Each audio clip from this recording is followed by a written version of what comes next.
All right. Let's make sure that this is good.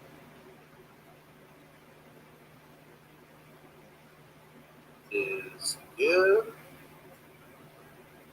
And it does seem like we are good. So, what is up, Chop City Wrestling here? We're going to be doing a ICW No Holds Barred uh, Volume 46 watch along. I've tried one of these watch alongs before for NXT, went fairly good. So, we're going to give this one a try. This will definitely be a little bit different type of watch along. Is for those of you that don't know, ICW is a deathmatch organization, meaning we will see some blood tonight. We will see light tubes, barbed wire, you name it. This organization has it. They're one of the best in the game right now when it comes to deathmatch wrestling. Show starts at 8 p.m. It looks like a very good card. We'll pull it up right here. Take a look at it. 1 second.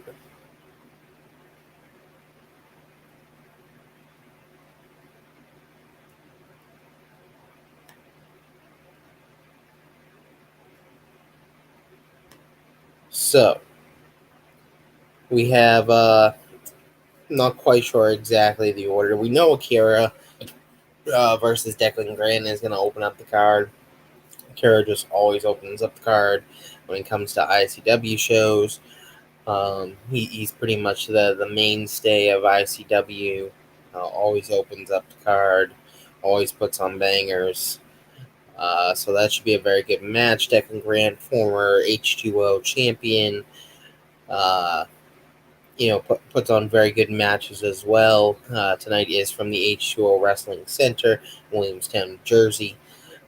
So it'll be interesting, with his basically home crowd there. Uh, who exactly comes out on top? My guess is that they will probably give it to Declan Grant. Uh, that's just a guess. We got Satu Jin versus Otis Kogar, who is the brother of Atticus. It's very good to see him back in the ICW ring. It's been a while.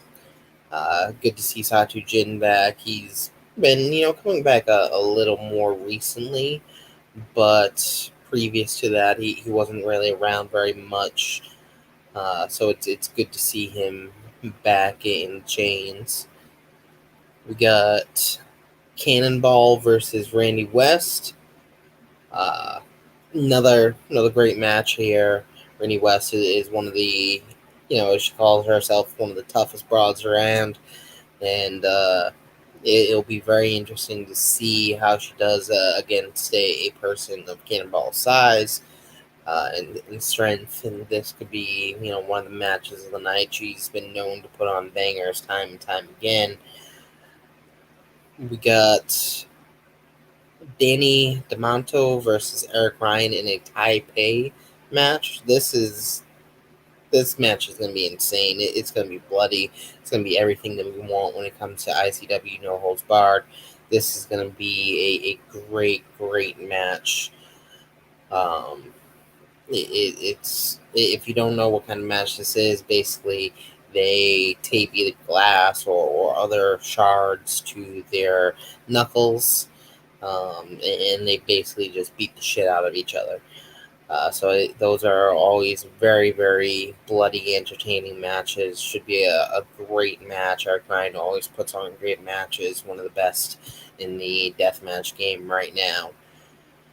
We got the Bev versus Matt Tremont. Matt Tremont uh, as well. This card literally just, star after star after star, some of the best in the deathmatch game. This is Matt Tremont's home base, the HW Wrestling Center. Uh, he went to school there and everything, so this is his home base. And, I'm not sure who they're going to give this one to. My guess is they give it to Tremont. But, this is going to be another great bloody match. exactly what you want from an ICW show. We got Hoodfoot versus Reed Bentley for the American Deathmatch title. Uh, it's been great to see Hoodfoot finally get his run that he so deserved. He was carrying the company on his back for a while there, and just one of the best fighters when it comes to this style. Reed Bentley hasn't been around in a while. He was very big starting out ICW, but recently hasn't really been around. He kind of picks and chooses when he wants to do matches. So it's great to see him come back for this match. Should be a great match as well. Um, I think Hoodfoot takes it though. Reed Bentley, he's just not around enough for you to put the championship on him. And then we have Tommy Vendetta with Darren McCarty of Red Wings fame. And Tommy is going to be doing an open challenge. It'll be very interesting to see, exactly who accepts this open challenge. Is it going to be, someone like I've heard Sadiqa, I've heard Mickey Knuckles, and some very good names that could accept this open challenge. I'm honestly not sure who it's going to be.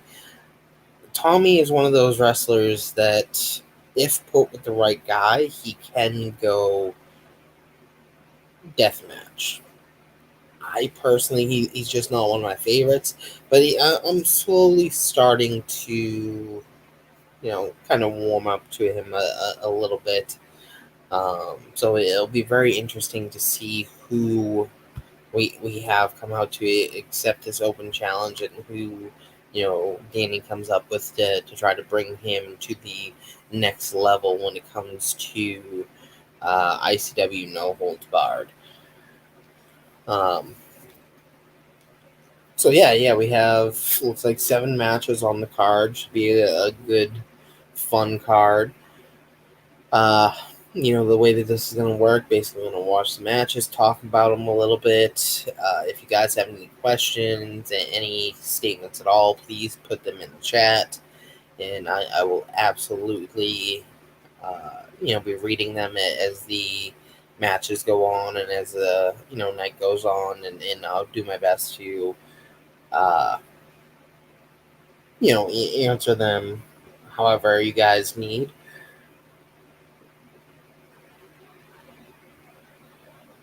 Um, we may have a special guest come tonight. I've reached out to someone that I know, a wrestler in the deathmatch game. I reached out to him to see if he could come on tonight. And there is the potential that he may be able to come on. He's going to message me if he can. So, if that happens, that'd be really cool to have him as, part of the show. He's been very open about helping out with Chop City Wrestling, uh, and about he's local in that state of Maine, so trying to get deathmatch wrestling to the state of Maine, because currently it's not really a thing here in Maine. So he's been very open to trying to get it here. So it'd be cool if he can jump on and uh, talk a little bit about the show. Um, yeah, that's basically it. Like I said, the card starts in about 20 minutes. Sometimes they do a pre-show. Let's take a look here. Doesn't look like they're doing a pre-show at this point in time. For those of you that don't know, the show can be watched on IWTV. IWTV, one of the, actually the best uh, site when it comes to independent wrestling watching it online and stuff of that nature. So if you haven't checked it out, absolutely check it out. It's $10 a month. You really can't beat that. You get hundreds and hundreds and hundreds of different independent organizations, always putting the shows on there live. Sometimes a couple days later, but definitely worth the $10 a month. Um, Chop City Wrestling has been on there a couple times as well, so I absolutely check them out. Great website, a website that we hope to do some business with in the future. Uh, while we're talking about business and stuff of that nature, these T-shirts right here, Chop City Wrestling. You can order them if you would like. If you're interested, certainly hit me up. We are going to be doing a new design probably in the next couple weeks as well. Hopefully, um, have some people working on a couple of designs and stuff of that nature for us. Uh, so if you're interested in a shirt, absolutely hit me up. We'll work on pricing and stuff of that nature. They break down roughly to about $40 a piece right now. But honestly, that's not me profiting at all on these t-shirts. That's just what they cost right now, or we're not ordering them in bulk. Um, but like I said, send me a message, and if we can work some out, I'm more than willing to, uh, eat a little bit of the cost if I have to get the channel's name out there more and more. Currently, we're at 440 subscribers. It's been an amazing run. We started this channel less than a year ago, and we're at 440 subscribers now. WrestleMania was amazing for me and Anthony. We gained since WrestleMania. We've doubled our subscribers. Um, So that was a great thing for us, and we're looking to do more and more things in the future when it comes to different shows, different organizations. The hope is that once this channel does hit monetization, that we'll be able to bring more and more content to you guys, because the money will basically be putting into more events and put more content on the channel, so on and so forth. And of course, 25% of all money that this channel makes through monetization will also go to Connor's Cure. And we may be doing something with Give Kids the World as well. I haven't talked to Anthony about that yet, but we may be doing something with them as well. So you guys subscribing, you guys liking the videos, watching the videos, all that stuff, it all leads towards us getting to that monetization, which is then going to lead us towards just donating more money to the people that actually need it. So please, you guys have been great. Keep putting the Chop City Wrestling name out there. Keep watching the videos, liking the videos. That the more you do that stuff, the closer we will get to hitting the numbers that we have to hit in order to get to monetization. So I decided to do this tonight on the whim, hoping some people will actually jump on and join. We'll see how that goes. And tomorrow, be on the lookout, because I am going down to Massachusetts tomorrow morning for Beyond Wrestling, as well as NXT Battleground. I'll be at both of those shows. I'll be filming content at both of those shows. Hopefully get some chops in at the Beyond show. So absolutely be on the lookout for all that content dropping more than likely tomorrow night. So please check that out as well. Like those videos, watch those videos, tweet them out, share them, whatever you guys want to do. We are all on Twitter, Facebook, uh, Instagram, YouTube. Uh, Slowly, I've been integrating videos onto Instagram as well to try to get a little bit more of a following. Uh, so, check out all those things. We're going to be doing a TikTok soon as well.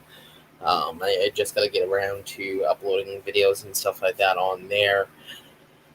So, it's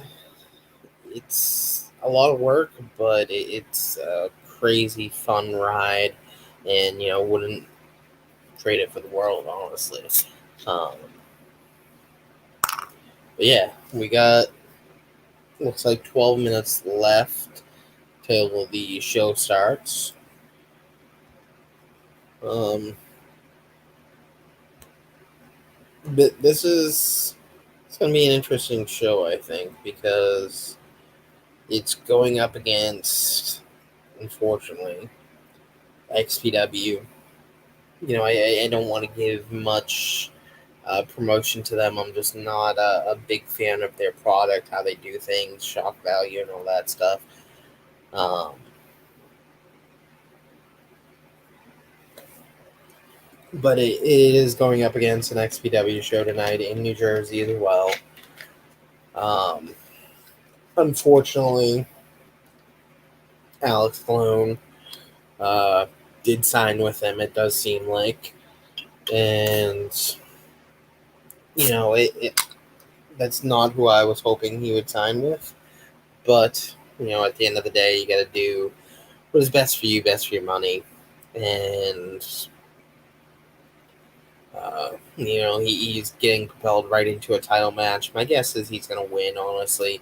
I think that's just, what is best for getting the company's name out there. Even though after their last show I saw, it's such a bad product, honestly. Just people doing stuff for absolute shock value. Um, some of the wrestlers in that organization, they're just complete pieces of shit. And I try to not hate on products and stuff of that nature. I try to give them their best chance possible, but just it's not good. That's basically all I can say about it. Um, I've been blocked by them on Twitter, so not too worried about them saying anything. But um, yeah, it's just it's not a good product.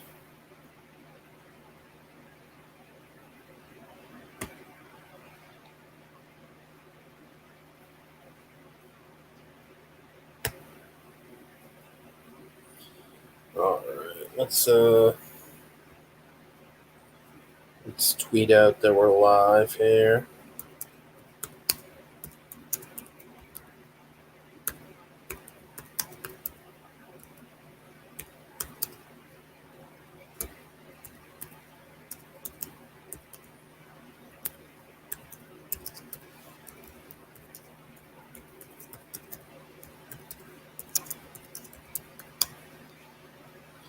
And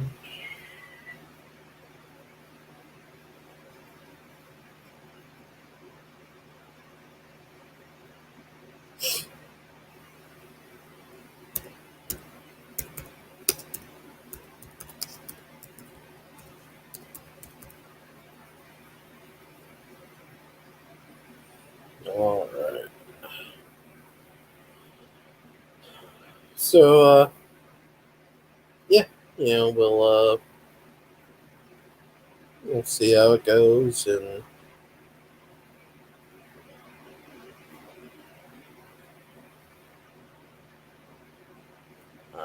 if you guys like these things, I certainly can continue to keep doing them and stuff of that nature if it makes sense to keep doing them. I know that with a lot of channels and stuff like that, you can get a pretty good following. So, I absolutely would not mind continuing to do uh, these things for you guys if it's something that interests you.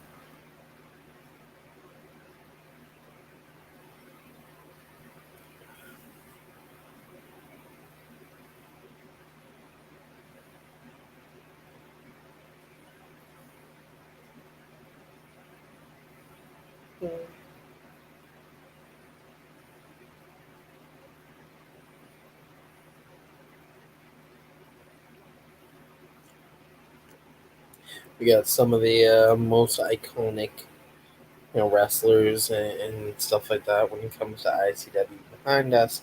We got John Wayne Murdoch. We got Big F and Joe. A couple of the cards that I've gone to as well. That was the Wrestable card, I believe. Yeah, Wrestable. And we got my first ever show over there, NHB 21. Uh, just a whole bunch of stuff. The one right there, that classic pose between Casey Kirk and Danny, that kind of started her launch to being, the queen of the shit, basically.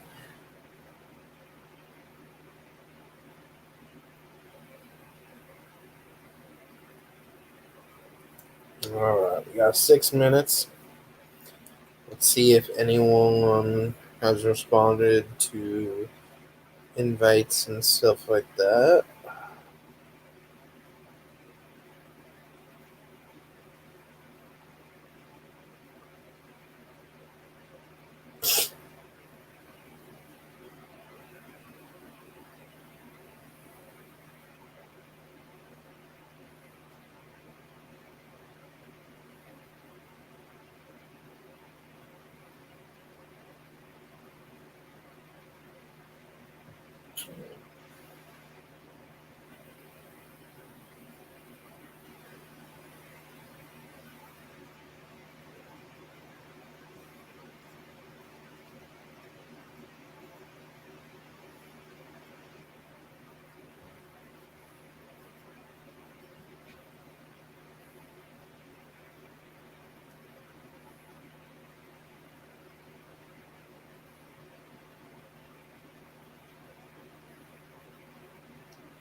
Five minutes left.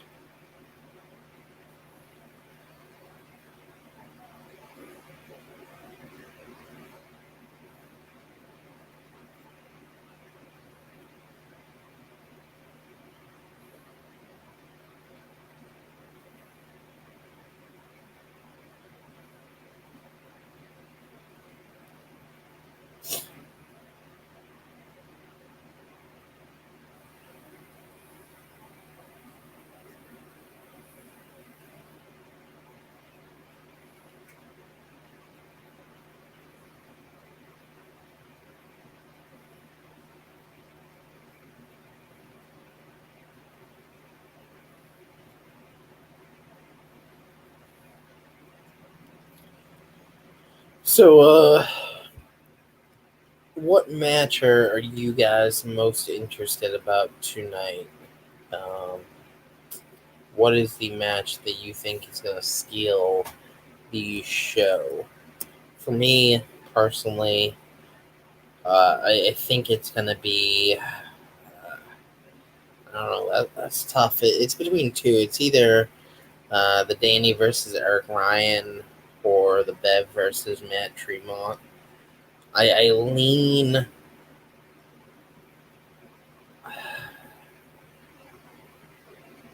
I slightly lean Danny versus Eric Ryan.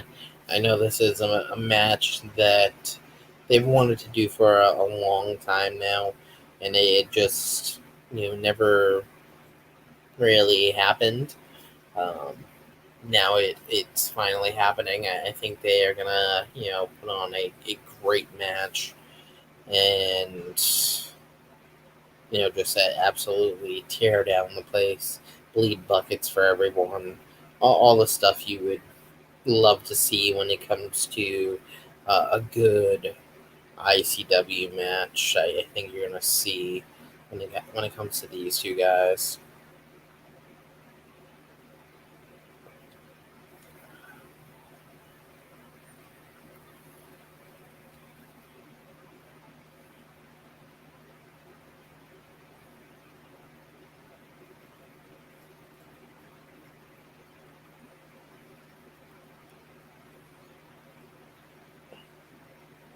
So it does look like we have one viewer right now. Thank you for whoever you are. If you have any questions or stuff like that, absolutely go ahead, throw them in the chat, and I'll certainly get to them as soon as I can and stuff like that. Looks like cards about to start in. We got about 2 minutes till they're live.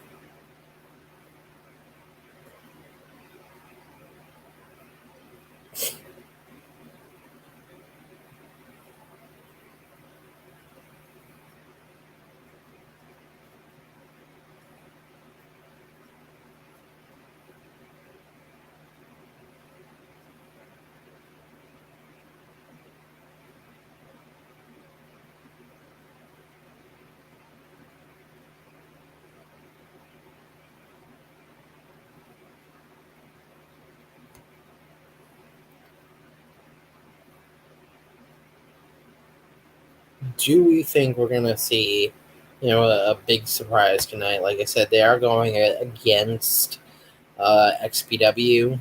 Danny generally likes to, have a couple surprises up his sleeve whenever they're going head to head with against them. The rivalry is very well known. Um, Due to XPW not allowing certain wrestlers to wrestle in and out of the organizations because they have to do with them. Um, so the rivalry is very well known, and Danny always seems to have a couple tricks up his sleeve whenever uh, they're going head to head and stuff like that. So it'll be interesting to see, especially with that open uh, call out match. Who exactly shows up. If it's a big name in the death match game, we get some big names that don't have matches tonight. Casanova Valentine, we've got Dr. Redacted, uh, Casey Kirk, Brandon Kirk, uh, Murdoch. The list goes on and on, and it'd be interested to see if one of them shows up tonight and does something with this open call out.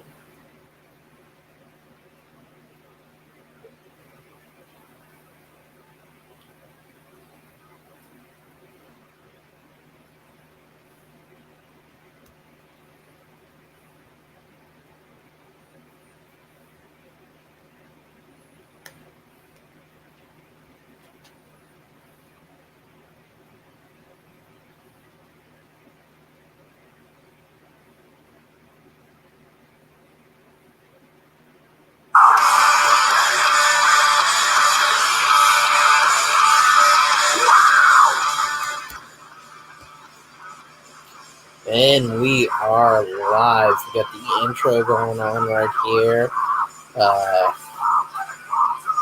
They got put together by the one and only Struggles. Classic scenes of all the matches that ICW has put on over the course of time. And now we are live inside the H2O Center. See what Danny has to say.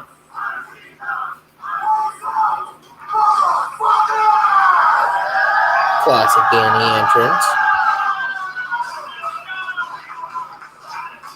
We are live from the Chulo Center in Williamstown, fucking New Jersey.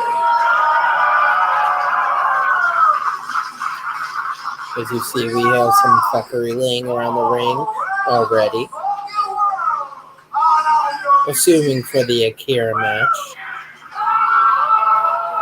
Because, like I said, we all know he always opens up the card.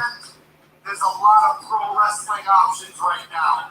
I appreciate you guys at home tuning in to IWTV and watching us tear the fucking roof off this motherfucker.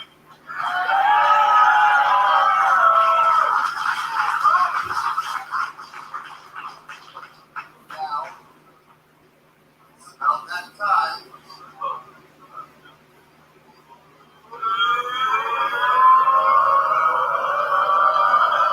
Rich Palladino, one of the best ring announcers right now in the game, in my personal opinion. He does a lot of stuff when it comes to the New England region, the ring announcer Limitless, and a bunch of other great organizations. Definitely a different thing for him when it comes to the deathmatch game. He's not generally known for it, but he's done a very good job so far, in my personal opinion.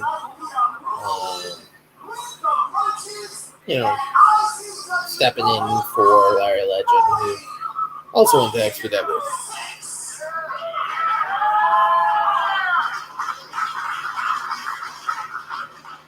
Tonight's event is brought to you by Michael Servino and Cage Road Wrestling.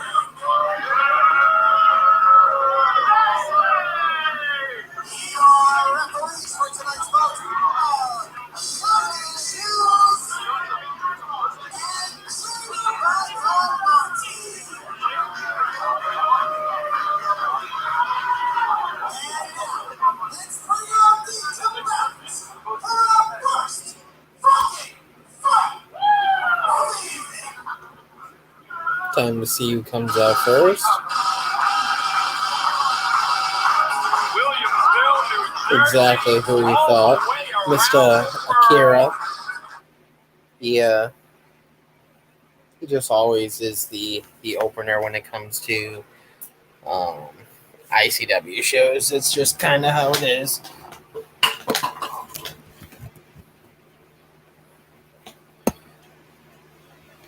It's a little bit different to have him not have the eye patch anymore, but different hairstyle as well, going with the mohawking and stuff like that.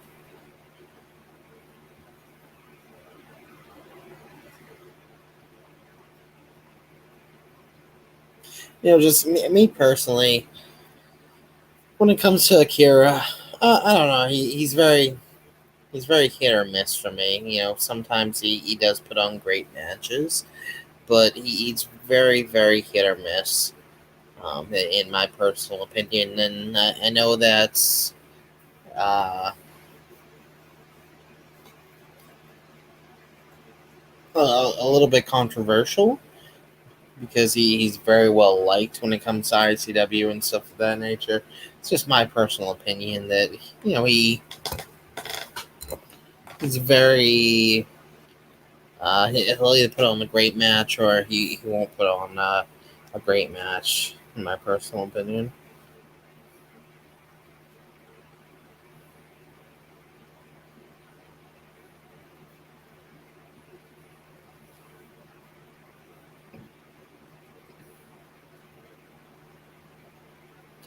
And now we got Declan Grant, former H2O champion.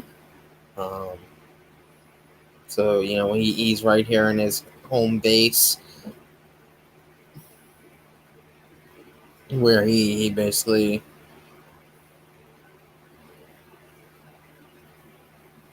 started it all out and everything. So,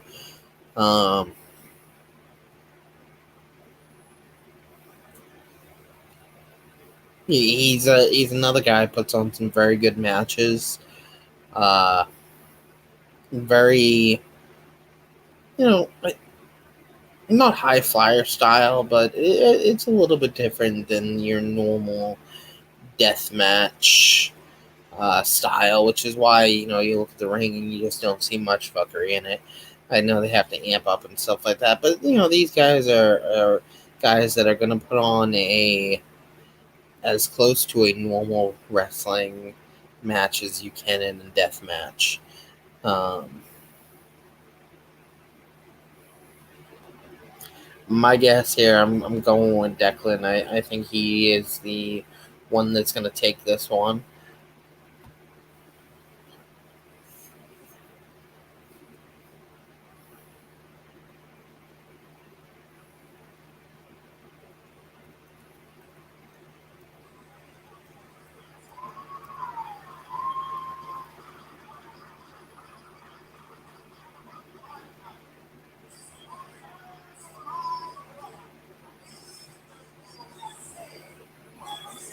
The Death Samurai.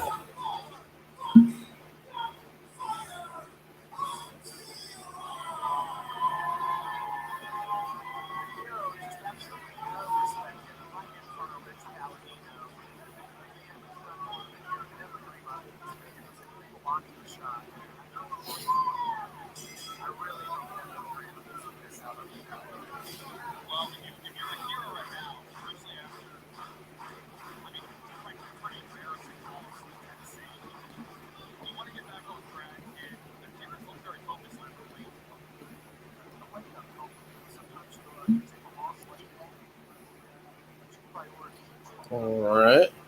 We got a little test of strength here. Kira comes out on top.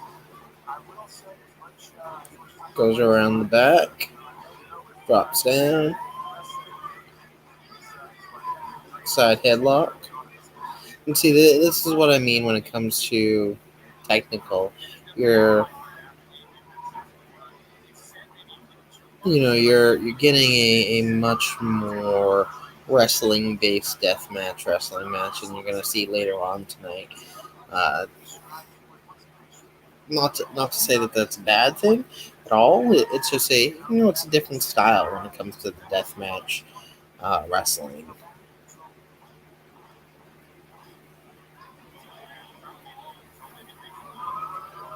Kara reaching for the light tube. Not yet. Not yet. A little too early.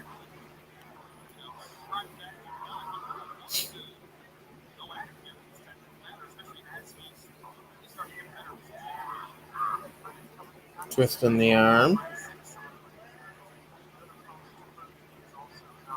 Declan reaches for the light tube. Kara reaching for the light tube again. We got Mittens in the background. We know he'll probably get involved in the fuckery at some point tonight.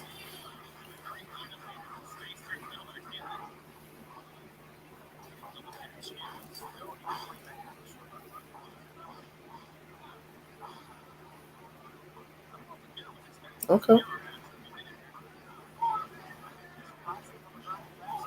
Slap. No. Bar fight.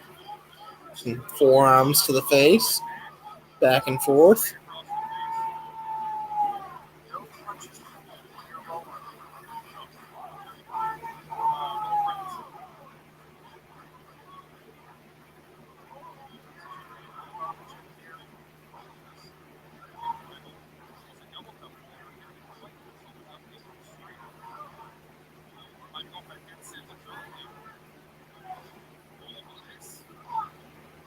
Two count.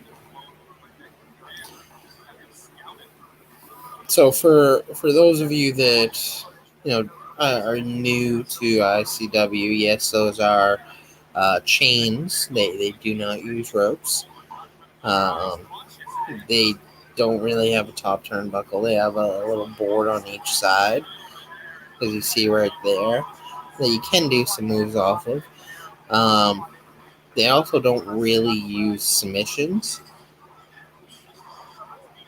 It's more so pinfall or referee stoppage.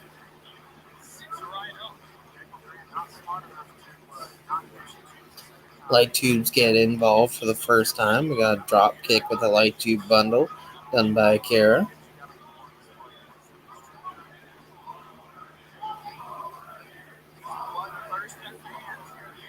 And like always, you got them bloodthirsty fans chanting over here. The second they see those light tubes come out, they just want as much blood as possible. And we may get some finally. Oh, the light tube inside the mouth.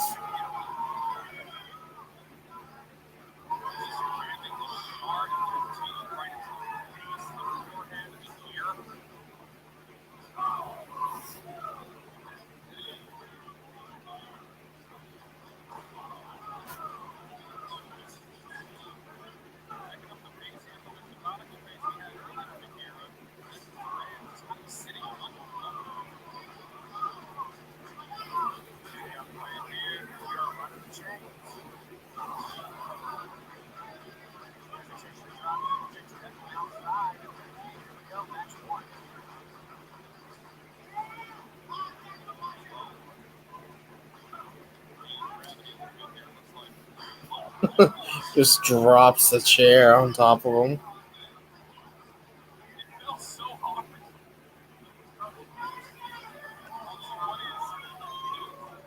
I am. Thank you.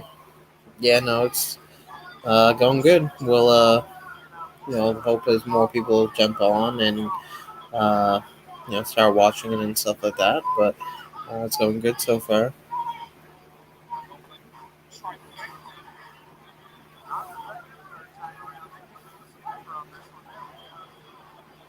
Just throwing down the chairs.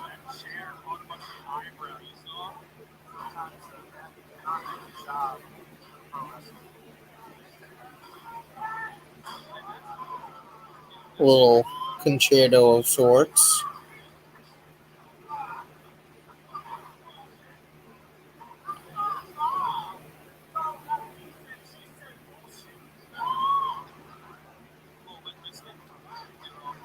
Sits Declan down. I'm a little surprised how one-sided this match has been so far. Akira's pretty much just, fully handling him. But here we go. Stop. Oh, fireman carry right into the chair by Declan.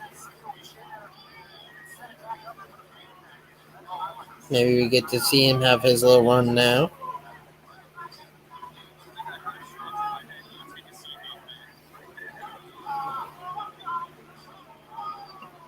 Chop. I felt that one. I felt it.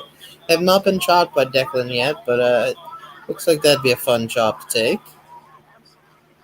Have been chopped by Akira. Have been chopped by his wife. Admittedly, his wife chops harder. Uh, but I told him that as well, so he knows.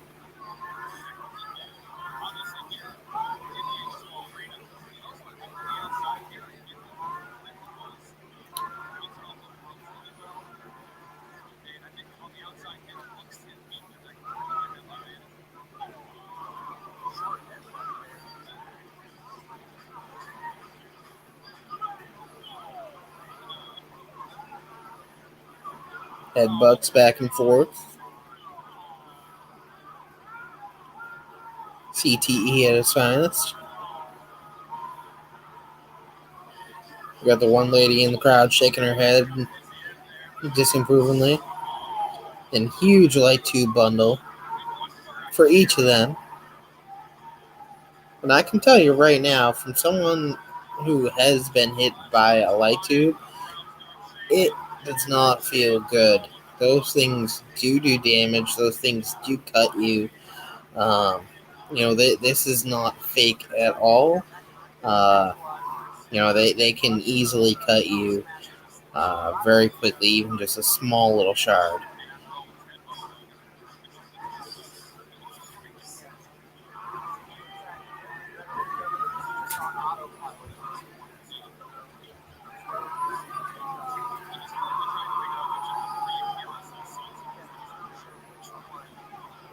Got some glass for breakfast.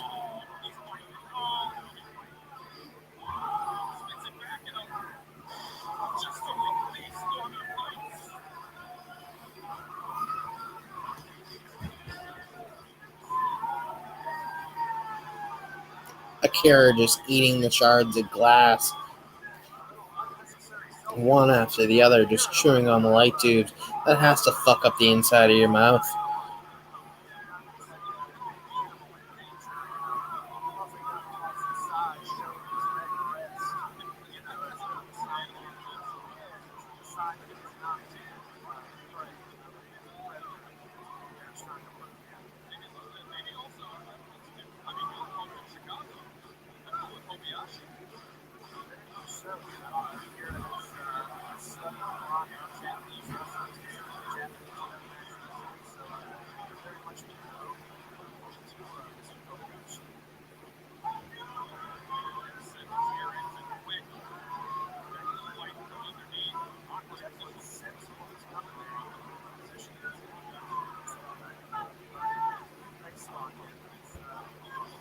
Oh, two. Big kick to the face by Declan. Returned by Akira. Another by Declan.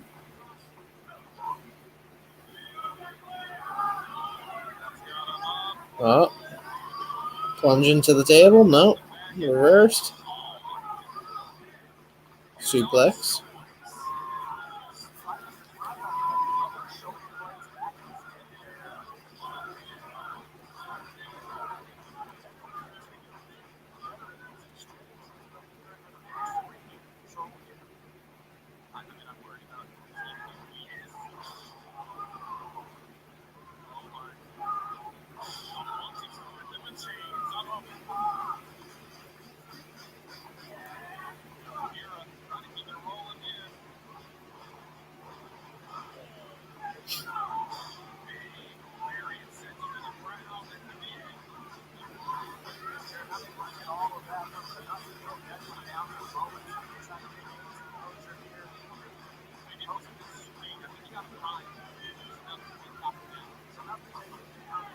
Oh, what is Akira pulling out now? We got a bag full of.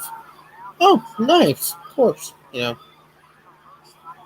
Because light tubes and everything else are, not deathmatch enough. We need to pull out a bag of knives.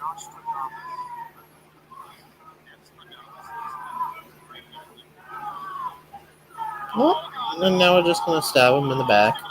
Gonna carve our name into his back. Back body drop into the knives.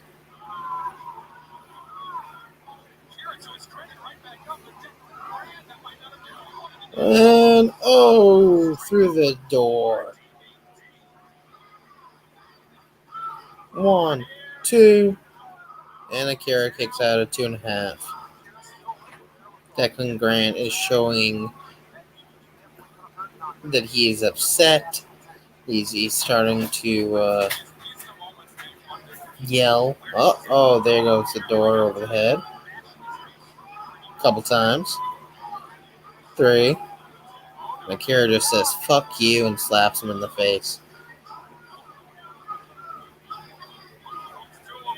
Back to the door again.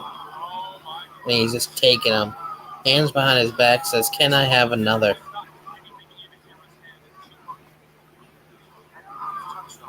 Oh. 1, 2. And Akira kicks out again.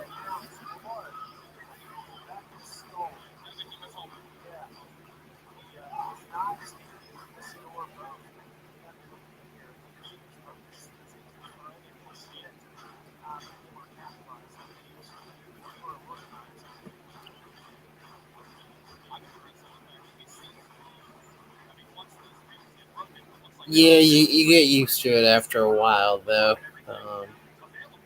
Been watching this stuff now about probably about 2 years as well, between GCW and all that, and it's been a wild ride, but you definitely get used to it. Styles Clash onto the light tube, even though it didn't break. Now we're just gonna pile stuff on top of Declan. Kira looks like he's gonna go to the little board in the corner. He's got his light tubes.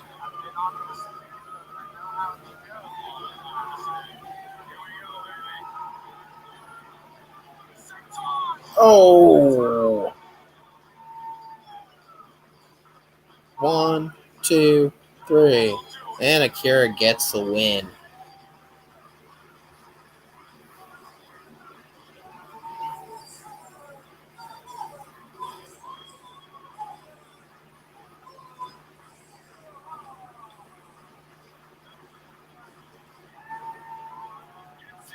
Was a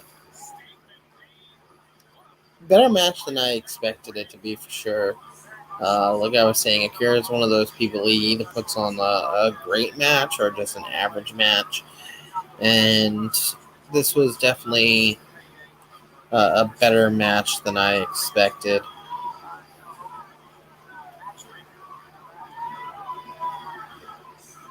Akira thinking about hitting him with the light tube even though the match is over.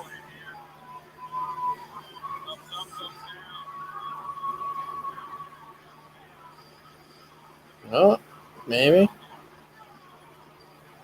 No, we're just going with the handshake.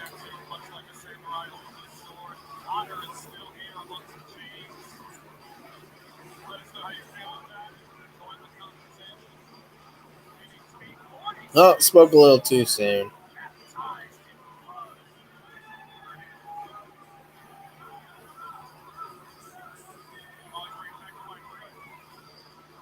Oh, but he gave him a kiss. So sweet.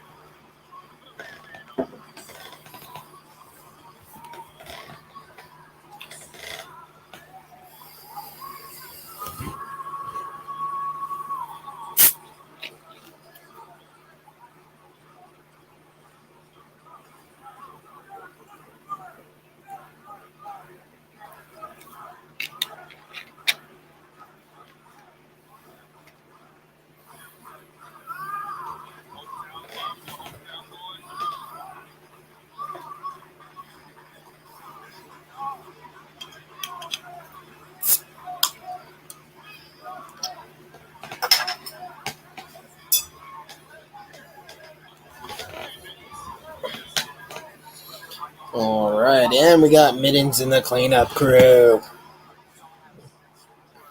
Mittens, Mittens, Mittens.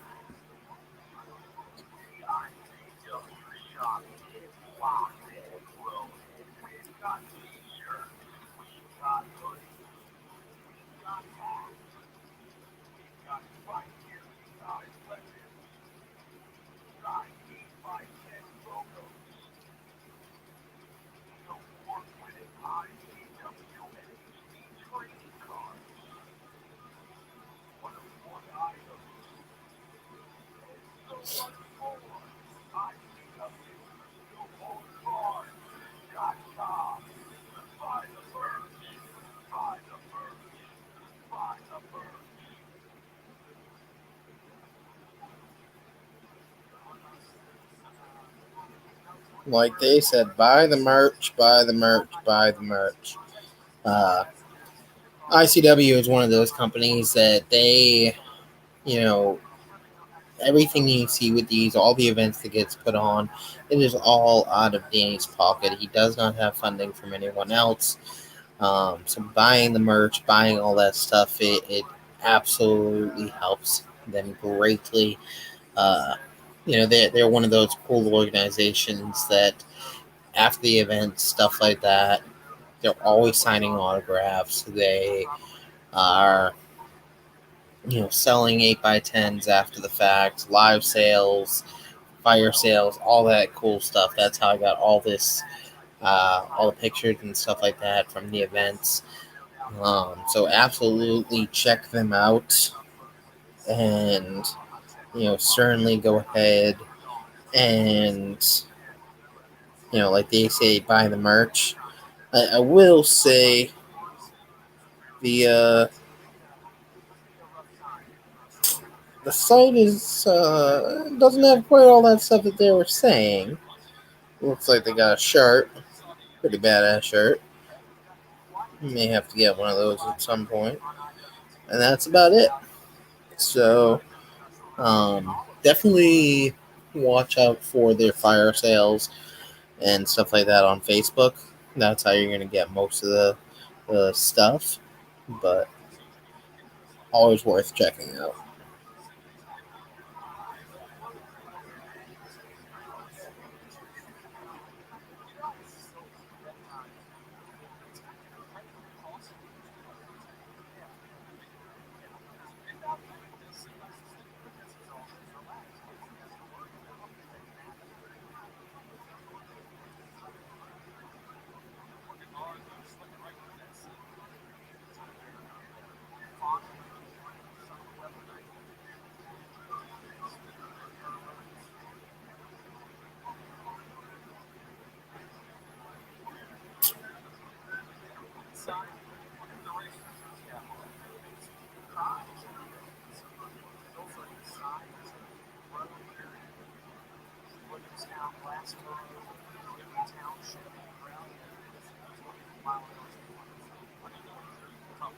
All right, we're up to 3 now, so we're slowly but surely, uh, picking up new viewers and stuff like that. So once again, thank you for checking out the watch along and stuff like that. If you have anything at all that you want to say, certainly drop it in the chat, and I will definitely take a look at it and answer it to the best of my ability.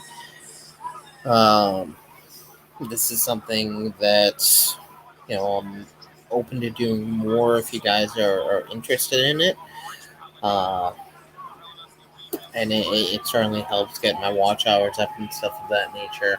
So if you guys are interested in it, definitely, uh, let me know. Continue to drop questions or anything like that at all in the chat, even if it doesn't involve this organization, this match. It doesn't have to be just about this. Um, and I'll answer it to the best of my ability.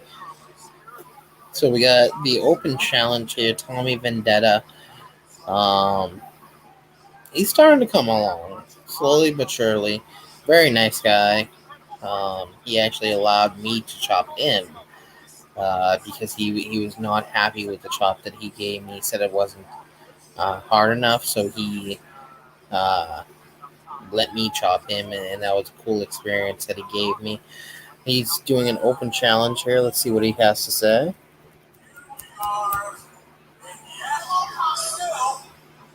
I don't have an opponent. I looked everywhere in the back, everywhere. I couldn't find a soul, not a soul that had the balls to step in the ring. But Thomas Oliver Vendetta. You don't want this one. So listen, we'll give one more shot. One more shot.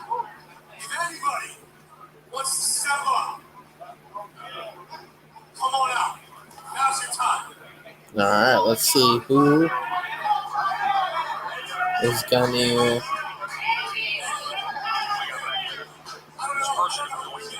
This is your final shot. Cause I'll go home. I'll collect the pay and go home. Who is going to come out? Anyone?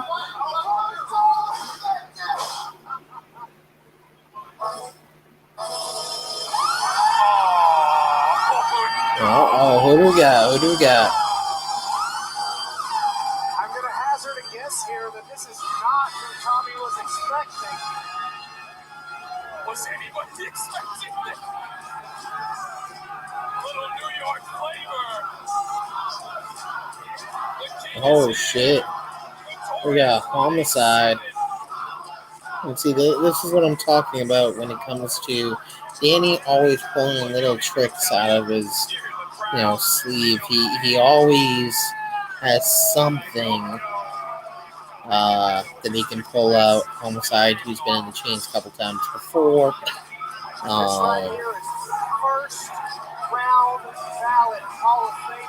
Definitely it was not what I was expecting, but certainly a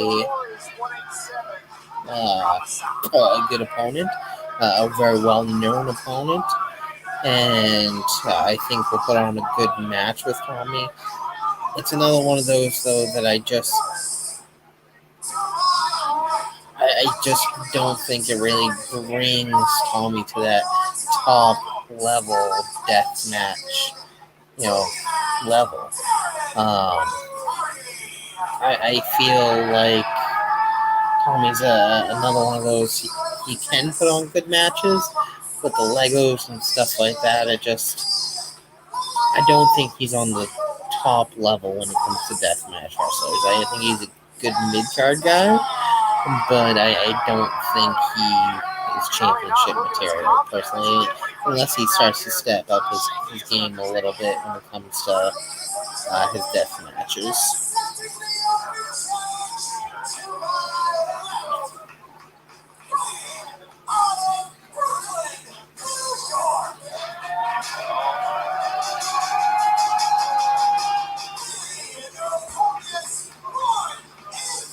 Hey man, thanks for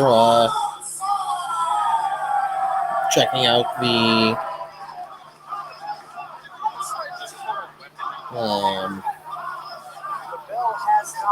stream and stuff like that. Thank you for sure. It was a good first match. It was better than I expected it to be, and so I'm excited about that. The Kira matches are hit or miss for me, so I was excited that it was a good first match. Wants to make it clear to Homicide he has nothing to do with Tommy from this moment forward. Tommy trying to bargain here, but he's trying to talk his way out of this. I really don't know. He said that was not directed at Homicide. That was an open challenge for everyone except Homicide. I mean, you can certainly say it. I'm going back and forth between this and the actual stream because I don't have it on my TV, so I'm doing both on the computer. So honestly, by the time I see it in the chat, it probably would have happened anyways. So feel free to drop anything in the chat, and I'll definitely take a look at it. No big deal, really. This is, it's one of those things. It's about interaction. That the more you guys interact with me and stuff of that nature, the better these things get. So absolutely, certainly, drop anything in the chat. He is, yeah. He's definitely starting to be on the come up. He's just not one of those guys that I personally really love right now. He definitely is on the come up, though. He's, starting to get a lot better. I just don't think he's on that level yet. Another show of respect. Homicide helps Tommy get that up. And like I said before, if anyone is interested in a Chop City Wrestling shirt, we do sell them. We are also coming up with a few other designs and stuff like that should hopefully be put together in the next couple of weeks, working with a couple of people to draw out a few different designs. So they currently are $40 a piece. But certainly send me a message and we can work out something. That's not me profiting from it at all. That's just what they cost me right now to make them and stuff of that nature. So if you are interested in one, just shoot me a message and we'll work something out.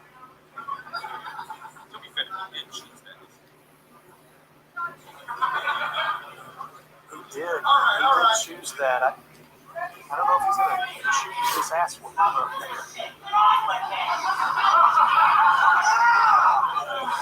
Yeah, I'm still going to TOS. I plan on bringing your shirt with me. Thank you again for, supporting the channel and everything. But yeah, no, I definitely will be there. I'll bring the shirt with me. I plan on getting in about noon time that Saturday. And I'm staying right at the showboat, so just shoot me a message and we can figure something out, whether I bring it to the show or whether we meet up beforehand to me give it to you. Just shoot me a message and we'll figure something out. I'm trying to stay on the inside. Things were going so well. Tommy was really on his way to hitting victory. Yeah, no, that's no problem at all. You know,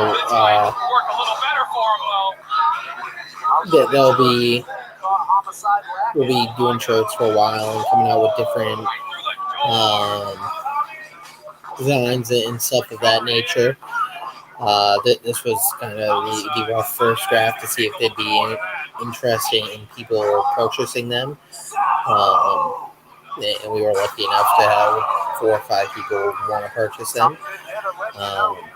So, it's all about just getting the brand out there, getting the name of the channel out there, the cause out there. I'm working with, like I said, a couple of people right now on different designs and stuff like that. And, a couple different YouTube channels and stuff of that nature as well to work on getting the name out there and stuff of that nature. I should, in the next couple months, hopefully be meeting a little bit bigger wrestler. I don't want to give the details yet just because I don't know for certain if it's going to happen. I'm definitely going to meet him. The guy that works with him is going to hit him up and ask him to chop me. It's a little bit more difficult when it comes to the well-known people just because they're a little more hesitant about doing it.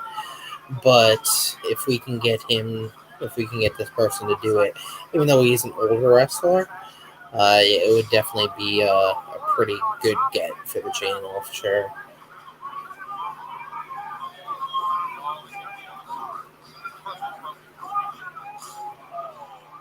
Thank you, man. Like I said, I really appreciate it. It's been a crazy first almost year now, and it's just been getting bigger and bigger as we keep doing it, and the sky's the limit really.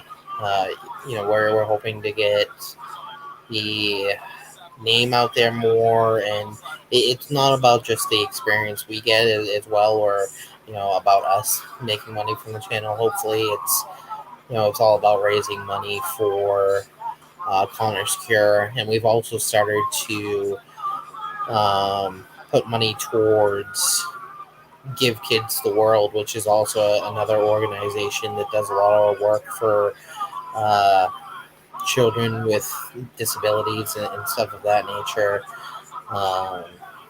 to just basically give them experiences that they wouldn't be able to have before. So we're definitely working with a couple different organizations. Connor's Cure is always going to be the mainstay, though.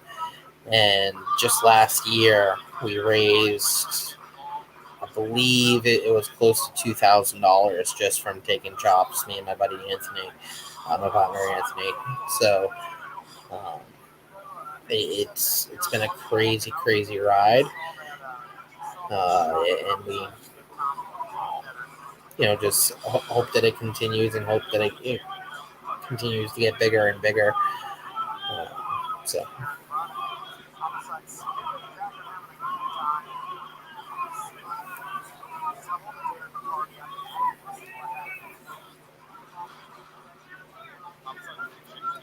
been a pretty hard hitting match so far.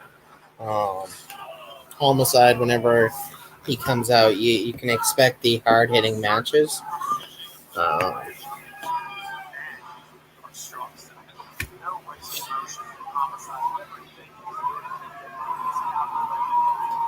Going at him with the fork.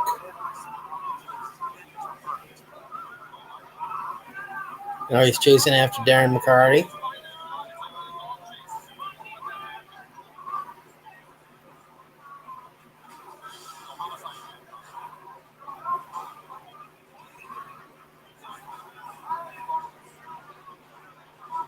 Both men have rolled into the ring.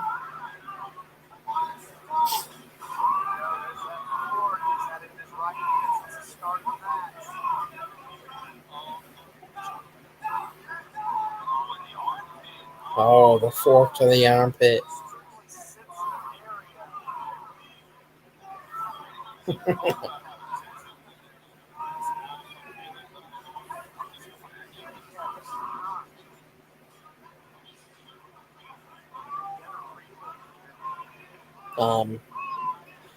Be on the lookout tomorrow. I'm gonna be dropping some live content and stuff like that. I'm gonna be at Beyond Wrestling, as well as NXT Battleground. I'll be at both of those shows tomorrow. Um, so I'm hoping to get some live content for the channel, maybe some fan interaction, stuff of that nature at Battleground, and then some chops at Beyond, if we can get some chops.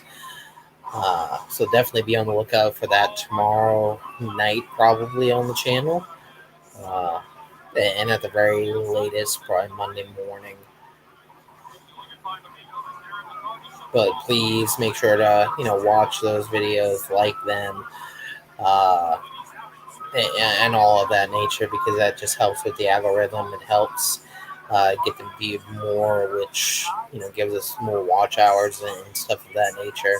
We're about halfway to what we need to be at in regard to subscribers to monetization. We need 1,000 subscribers. We're at 440 right now.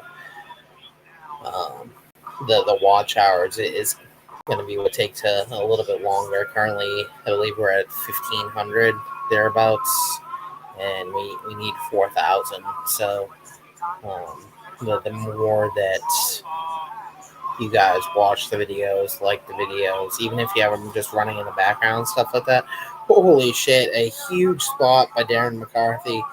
That was a mistake. Cutter by Homicide. Kicks out at 2.5. Darren McCarthy goes through the door. He hasn't moved since.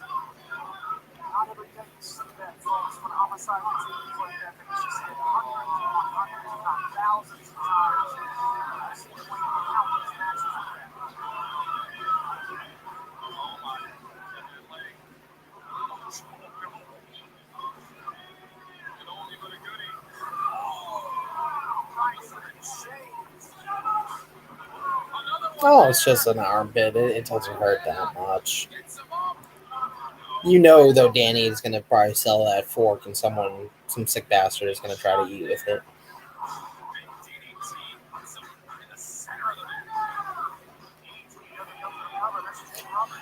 Now we got the Legos coming out.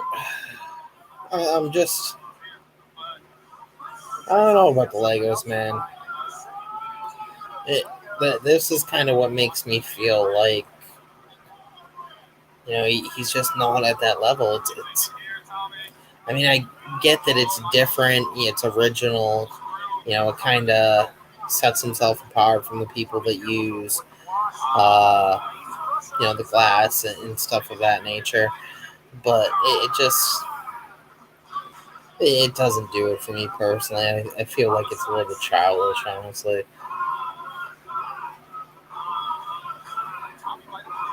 Something you'd see in a WWE hardcore match, not a death match.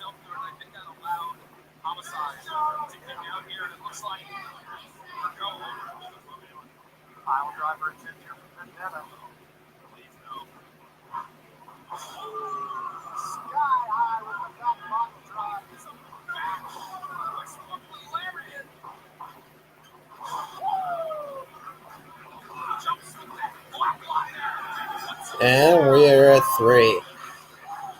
See, and I just don't agree with that either. You're trying to put Tommy over. You're trying to make him become a big thing, and then you have Homicide win. If you want Tommy to, be getting over and becoming your next big guy, if that's what you want, You gotta have him winning these matches, not losing.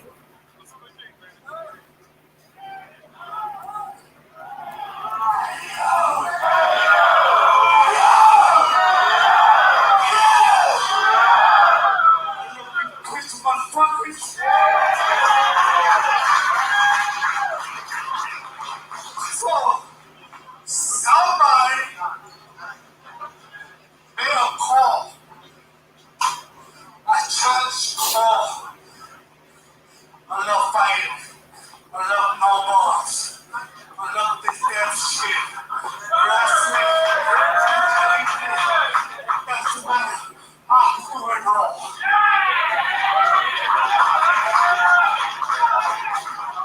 This is tell me.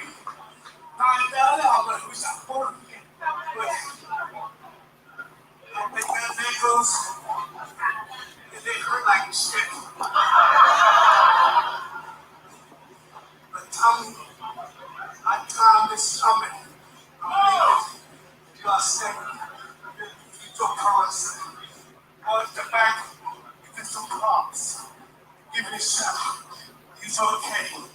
Right now, my dear friend, you're okay. Strong hook side there. Words of approval from Homicide to Tommy. Good luck in the future. Represent Detroit. Detroit zone. I need motherfucker! And you need to talk. Talk to him. Thanks, Sherwood. D-Mac is your hookup.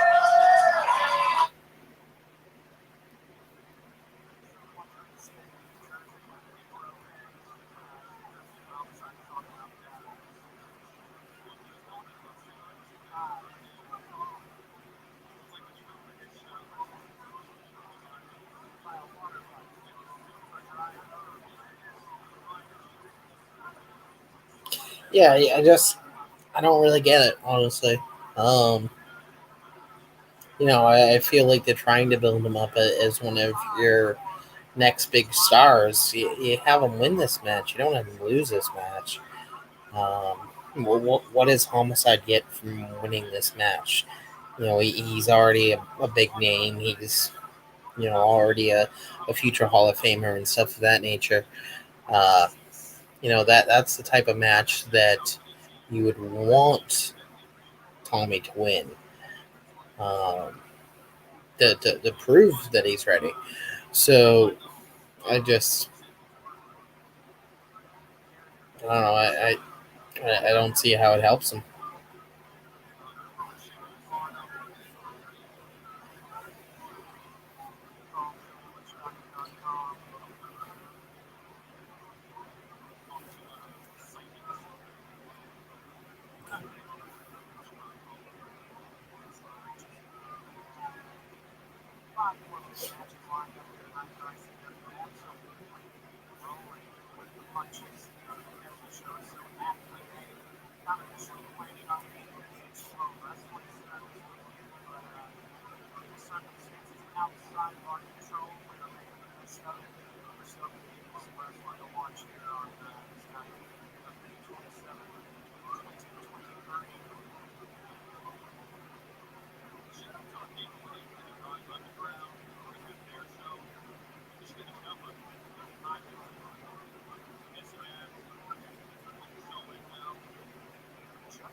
We got the Bocce Boy. We got Mittens.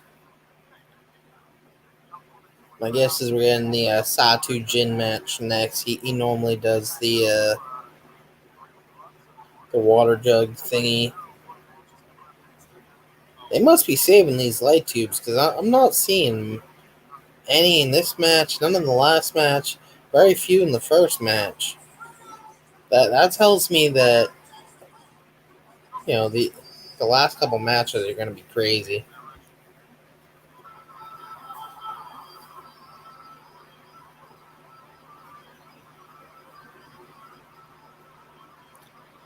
Um, no, no, I don't see it. I think uh, I think 4-4 is done for the most part, honestly. Um, I think that I mean you're already gonna have Bev in a match, so he's not gonna interfere. I don't think. I thought Atticus maybe with his brother fighting tonight that we could see an Atticus running. I don't believe he has a match on XPW. Let's see.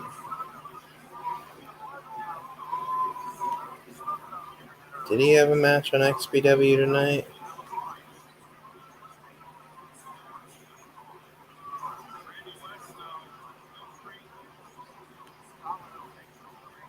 Uh,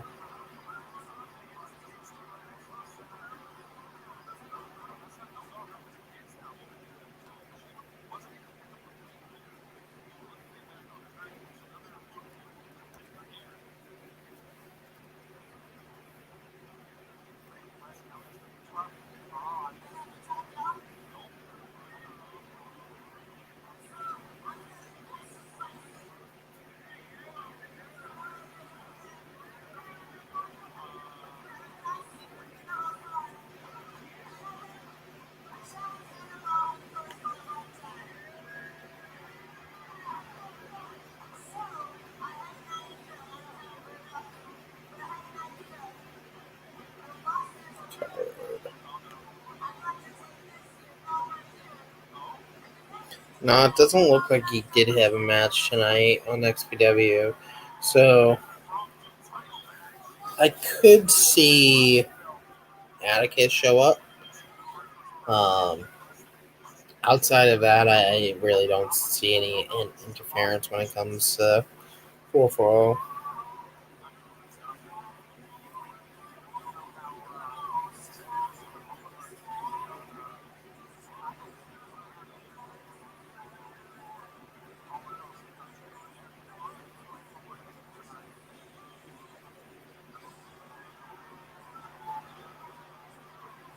So I have to say this when it comes to 4-4. Oh, fuck him. Even though I will say I met Atticus when I was in LA for Mania after his uh, Murder Mania match against Casanova, and he was a very nice guy. So I give them shit, but just like most heels, honestly, they're nice guys. Um, so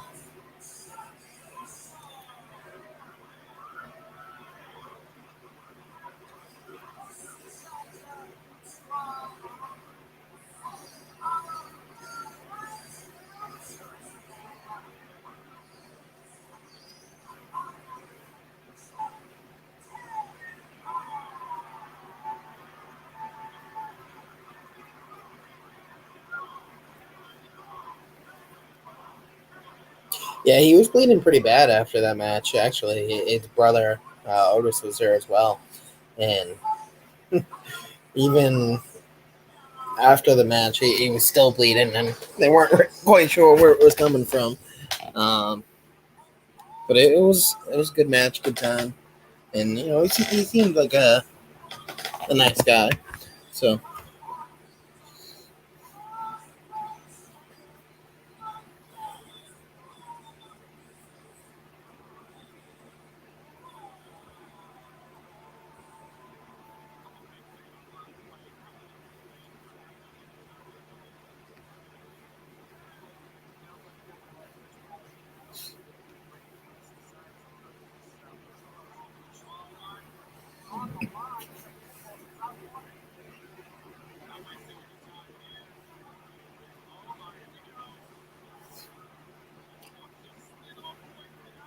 1, 2.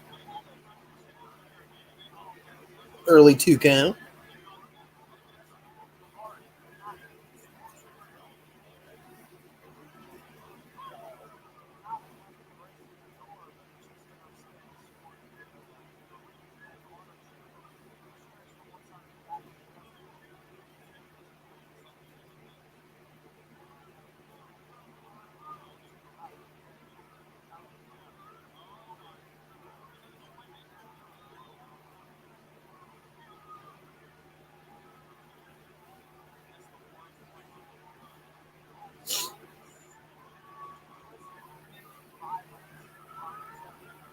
Oh, we got the paper cuts. Whew, right to the mouth.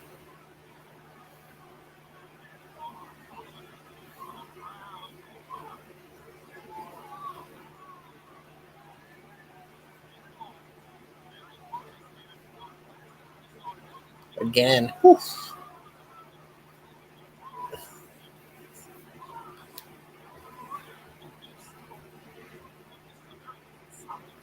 So I know a little off topic, but who do we think the 12th entry is in TOS? You have any thoughts on that, Wayne?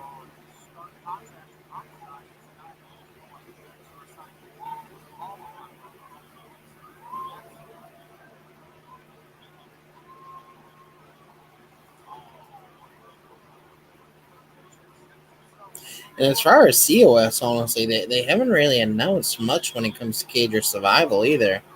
Um, I know Masha's supposed to face whoever wins TOS, I believe. Uh, and then you have Ninja versus Vikingo. But besides that, they haven't really announced much when it comes to TOS. Or, sorry, COS. Randy West with the Cinderblock. Oh, Cinderblock thrown into another Cinderblock. Right into poor Mr. Cannonball.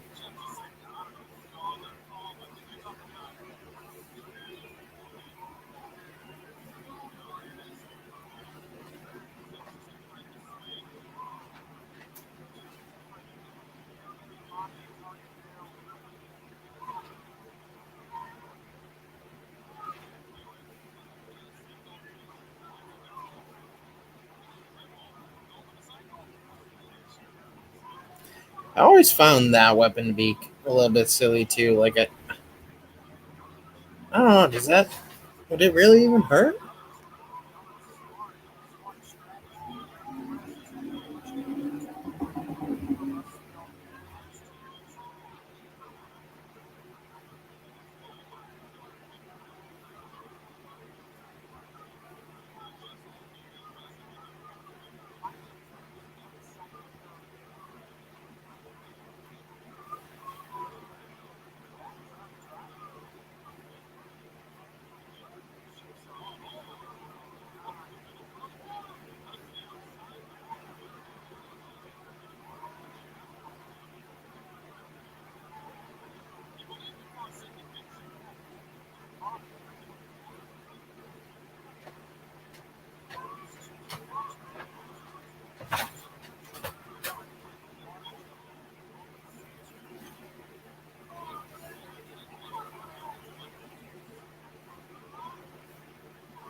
Mm, you think?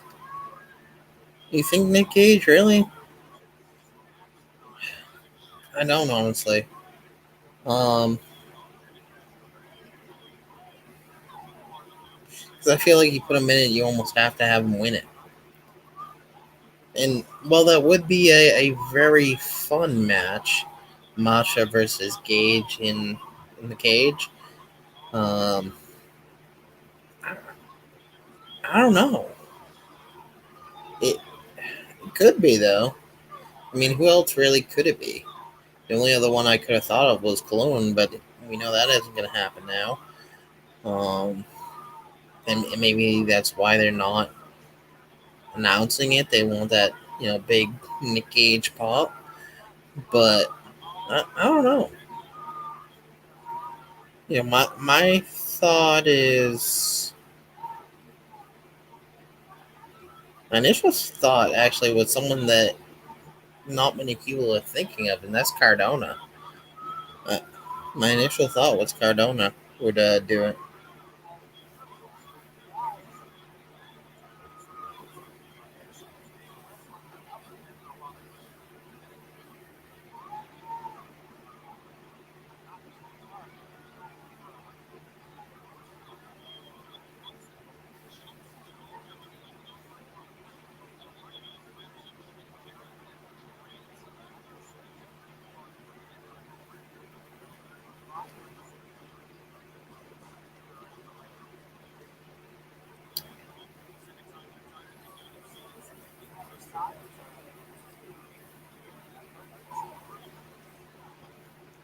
Actually, come to think of it, it couldn't be Cardona, but they did announce a Cardona match for COS that I remember seeing. Uh, it's the Kirks versus Cardona and Steph.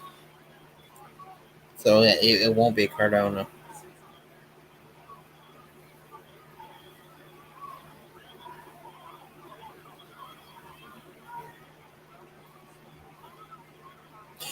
It could be him. They have seemed to go international with this TOS for the most part, so it definitely could be him.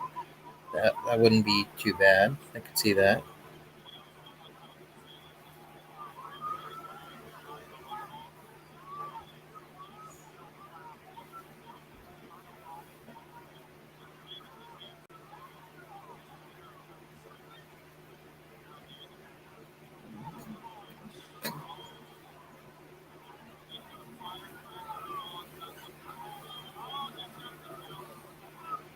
Well, that's different.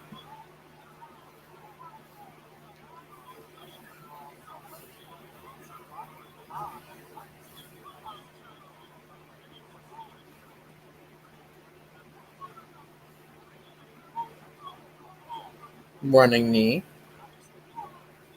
for the face of Cannonball.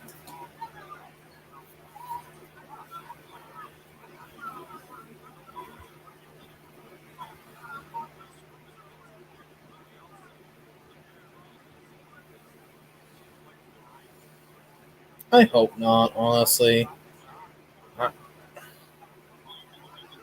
I don't see Blake being championship material, if I'm being completely honest. Especially in a deathmatch organization, which GCW still is. Um, I mean, I know they do non-deathmatch stuff too, but that's what a majority of their champions have been. It's people that can do the deathmatch style, and that's just not Blake.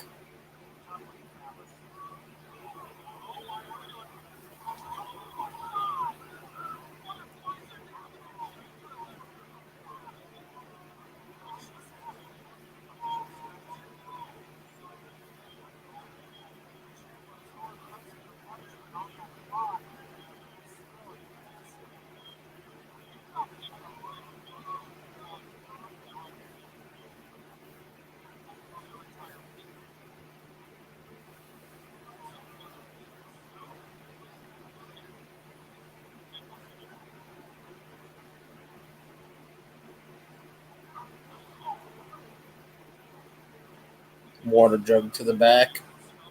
We're just setting up basically everything on this table over there.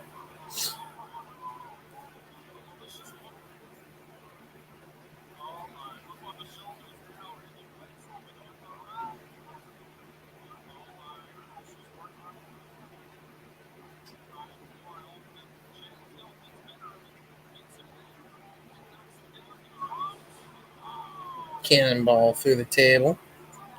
1, 2, 3, and Randy West for the win.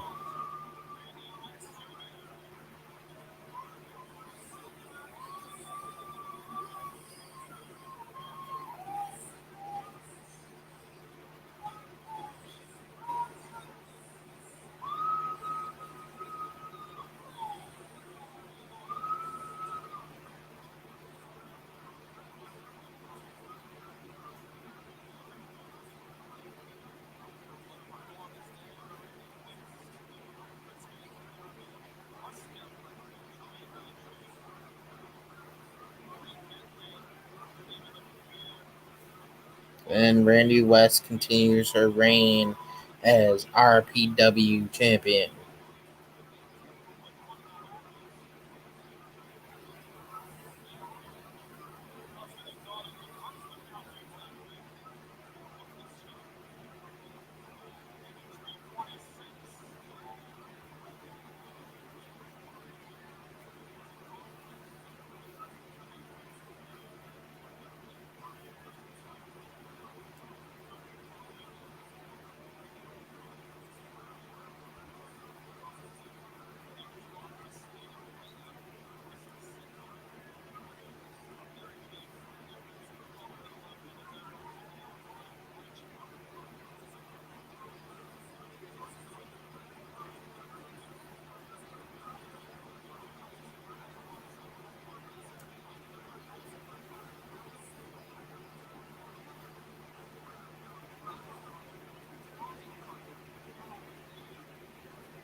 Yeah, I think it started at 8.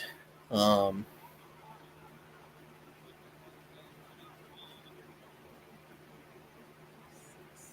After honestly watching the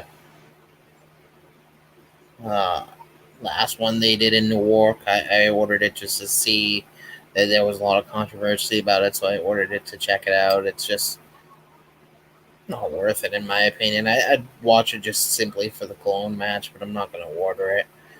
Um, I'm guessing you'd be hard pressed to find it, honestly, just because I know they do have their own streaming website, so that may be a little tough.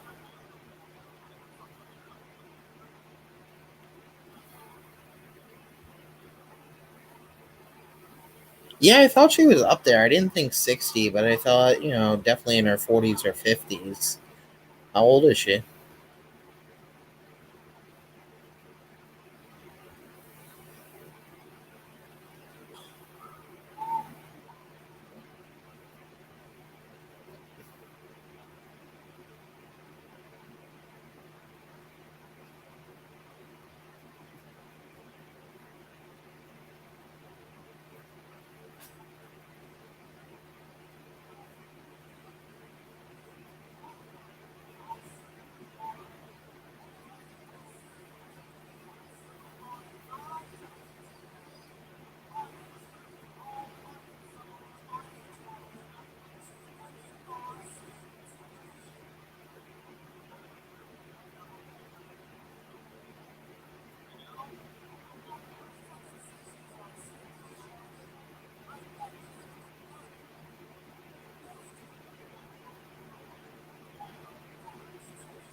Oh, we're moving on. Let's go.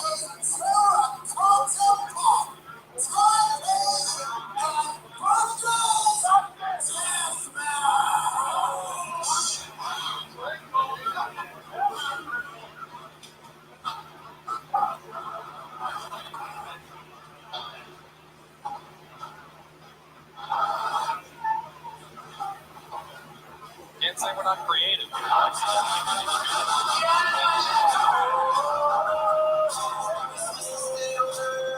Terracotta pots ready. Fists are taped up and covered in shards. Bundles around the ring. The boss man, Danny DeMonto, the cold-hearted player. Starting us off here. Small town. Bottoms up, bottoms up.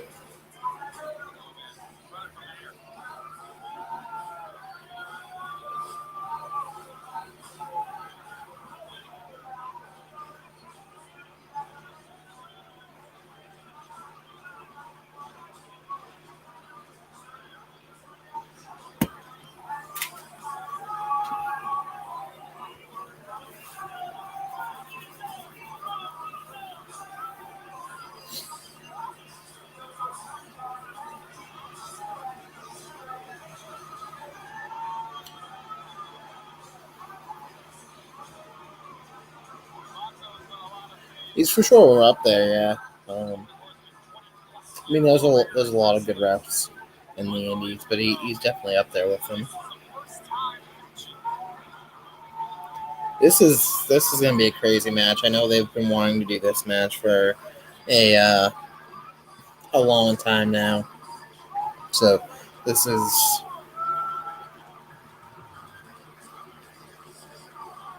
gonna be a bloody one.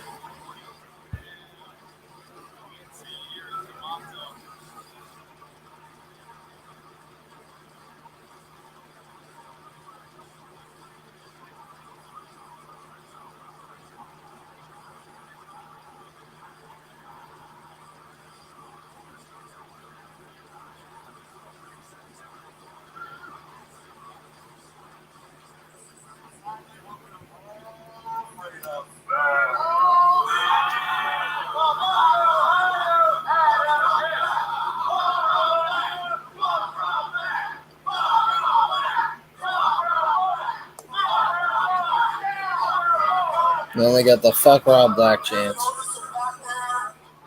I didn't see you once, but I just believe that after everything that we've ever been through, that your ass will fucking show up tonight. They're gonna hit the music again, and the little king is gonna walk his little ass out that curtain, and we're gonna fucking do the thing.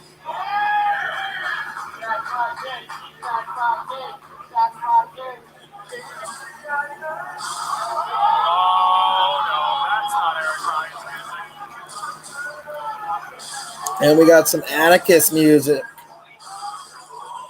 Oh my God.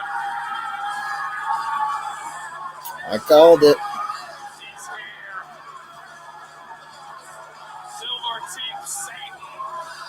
Atticus Kogar. I had an inkling. We never know if he's going to show up. But with his brother here later tonight, and Eric Ryan, Tony Beverly, in matchups, you hope that maybe.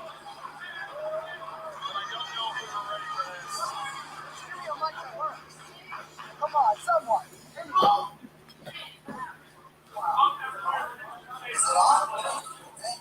Let's see what he has to say.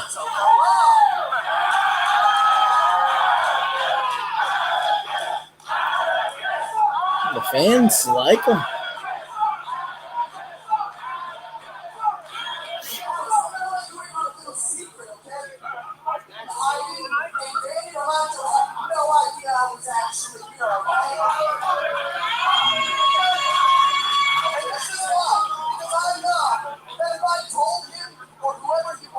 What I was about to say, he wouldn't have brought me out here.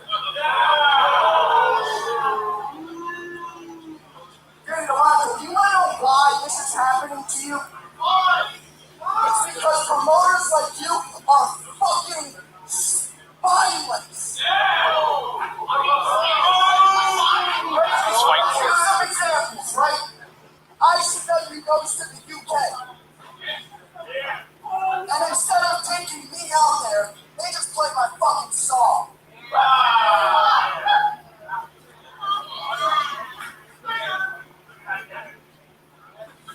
Just because Danny is too fucking cheap to fly me out there.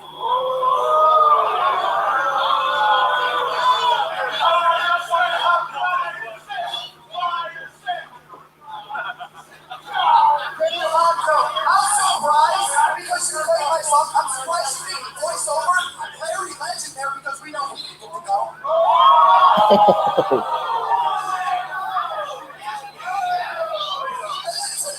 You were gonna play my song again? Why? Because I went to ICW a few times?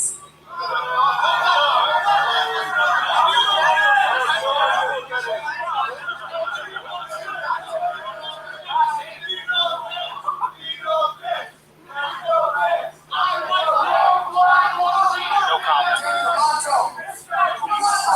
All the 8x10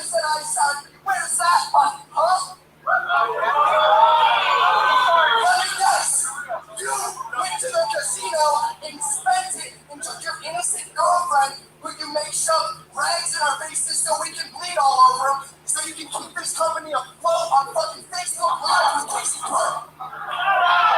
Oh, You're no different than DJ.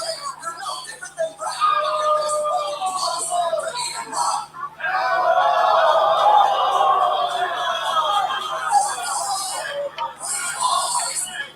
The last fight. Oh, no. Danny. oh. Oh, is he wearing an XPW shirt? There's an angle. Make a statement. Go ahead. I just.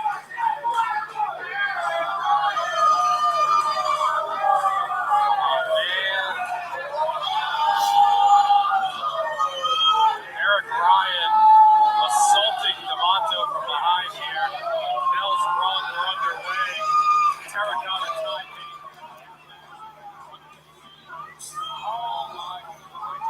Wow, he's wearing an XPW shirt.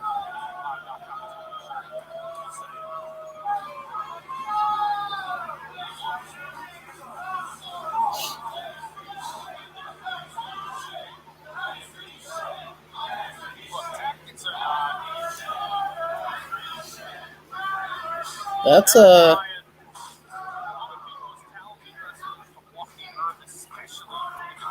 that's definitely different. Was he supposed to fight at XPW tonight?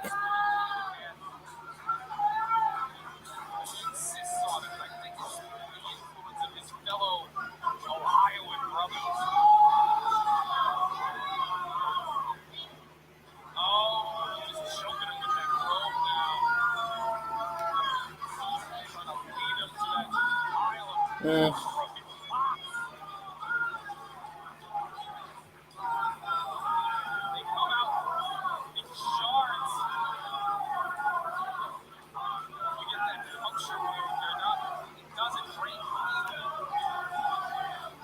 I mean, he was on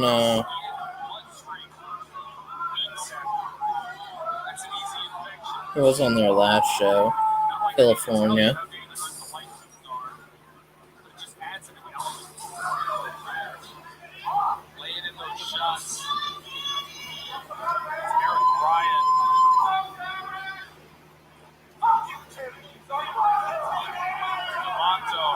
Has yet to get anything going, just dealing with the assault, those loaded hand wraps, making every punch and grind of those knuckles hurt even worse.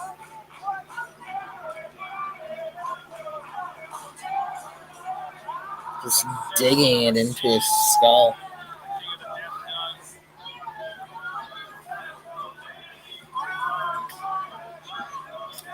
Crowd more split than you might have thought. It's difficult to root against. This kind of makes me wonder, though, is XPW and ICW working together? Body shots going a number. Because for him to be able to wear that shirt, Now just grinding there has to be some sort of agreement, I would think. Otherwise, he's risking a lawsuit. and Chuck just flew off into the crowd, and there's another bundle.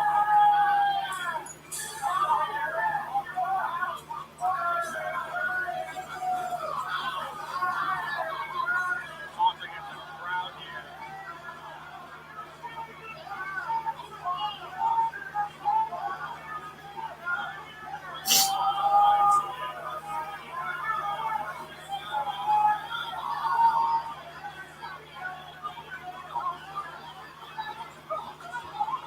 Taking its toll on his hand, though, and D'Amato was ready with the bundles. Single two. And here comes one more.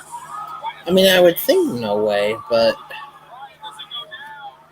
Here's another. for him to be able to wear that shirt, I mean, unless Danny just doesn't give a fuck that there could be a lawsuit, that, you know, that's giving promotion to your main competitor, your biggest rival, and on top of that, like, that's their merchandise. So It's the plan here. Right on top of the for a wrestler in another organization to wear your shirt on their show, there has to be some sort of agreement there, a handshake deal or something. Um, maybe not a huge agreement, but there has to be some sort of agreement for it to be okay. Unless, like I said, Danny just doesn't give a shit about a potential lawsuit. crowd keeping them busy.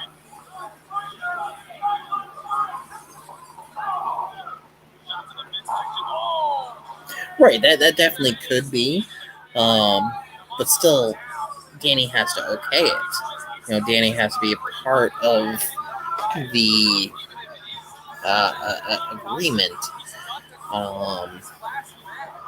to say, yeah, sure, he can wear her.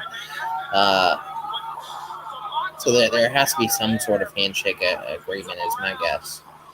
Almost a three there. Ryan is still with it. It says we're up to 4 people now, so thank you for whoever else has joined.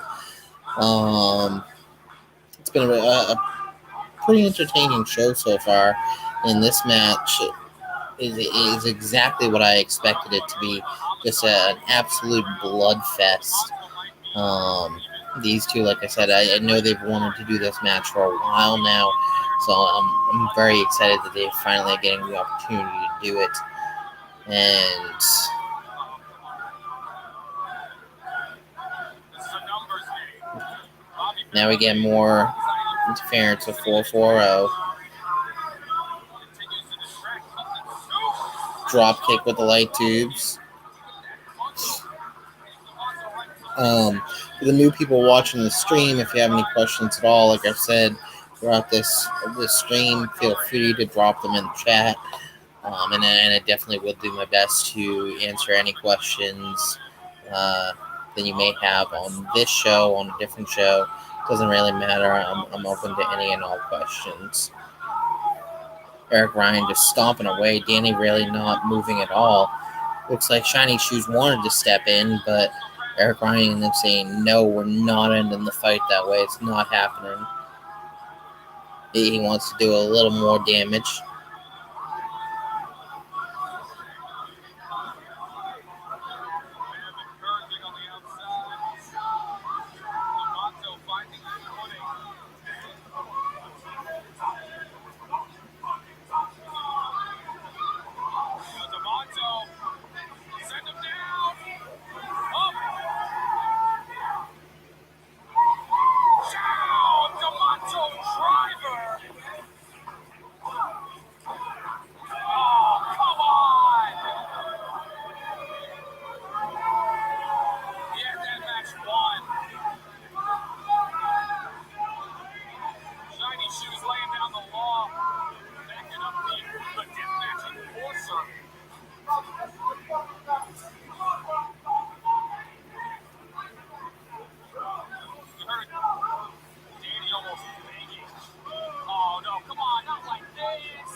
Uh-oh.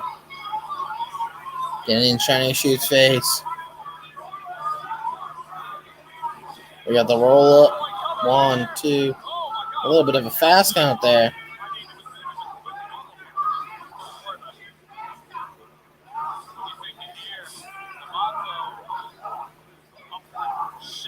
Kicks to the chest. Oh, DeMonto giving him his own move. Just doesn't do quite as good, though.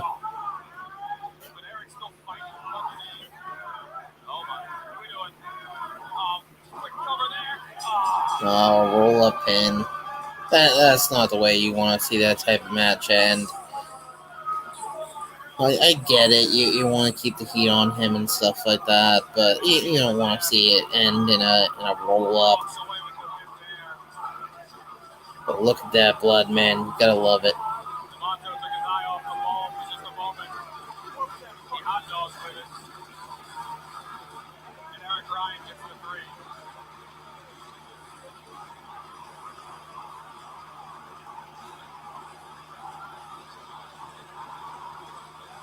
It's a brilliant wrestler. He doesn't need it. Sending a message is one thing.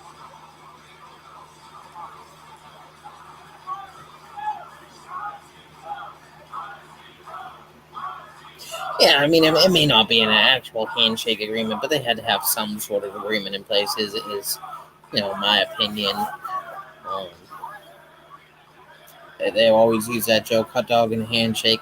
A lot of deals when it comes to wrestling are just done with handshakes, honestly. So it wouldn't surprise me.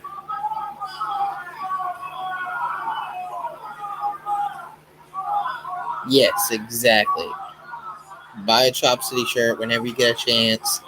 Um, it's a great cause.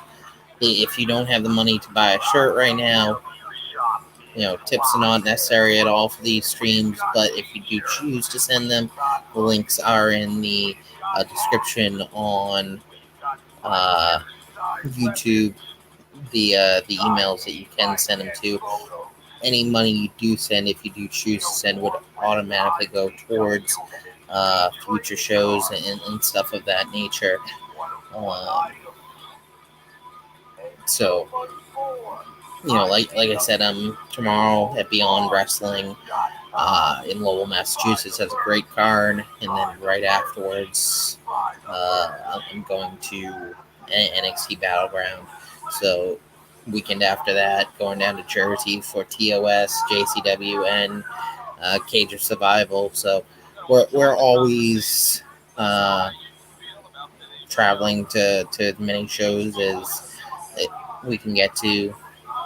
It'll just be myself at these shows. My partner Anthony couldn't make them, unfortunately, but we're always going to as many shows as we possibly can go to get you guys the best content possible and to continue to get the Chop City Wrestling brand out there as much as possible.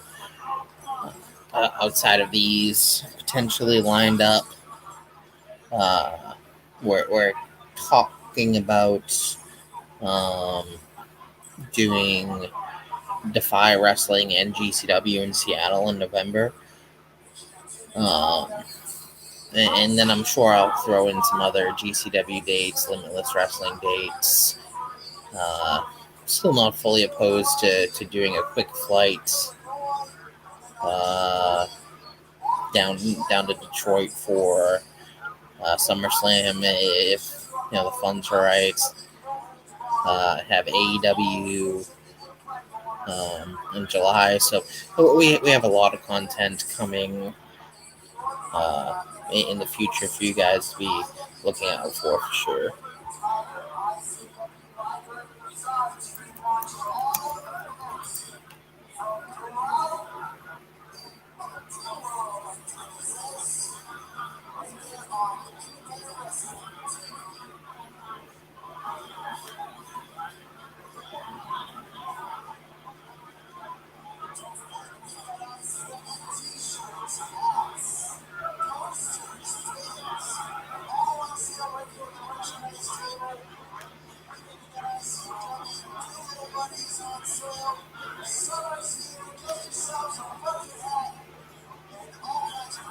She is, yeah. She's fighting.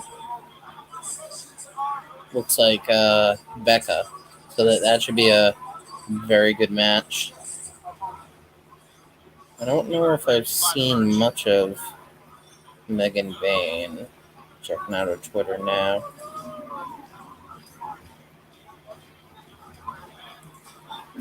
Yeah, I don't think I've seen much of her, honestly. But I've seen a lot of Becca's work. She puts on great matches. So that should definitely be a very good match for sure.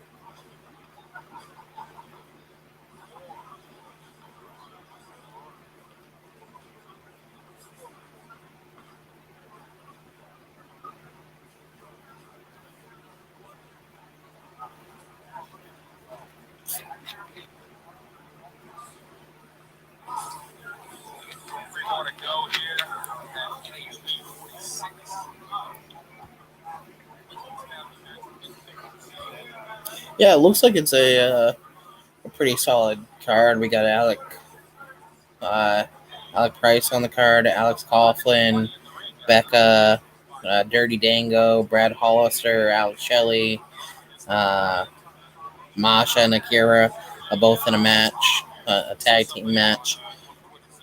Um, Miracle Generation is there, the main event, Waves and Curls. So it's a very good card for sure.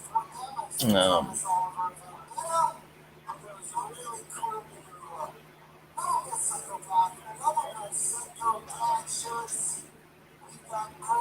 and lots of good opportunities as well for some chops because most of these guys have not chopped me, it looks like. So it'll be a good show for sure.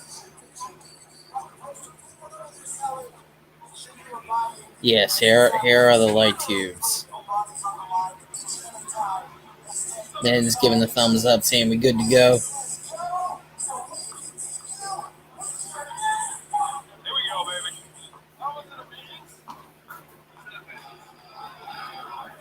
Oh my.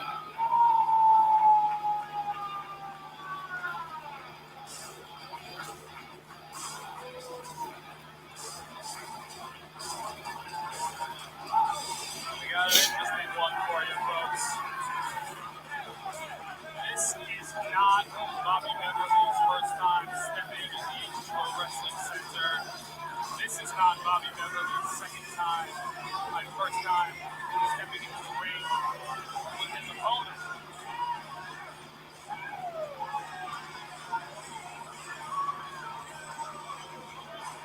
A lot of tubes, a lot of destruction for one Bobby Beverly. Man, the deathmatch enforcer.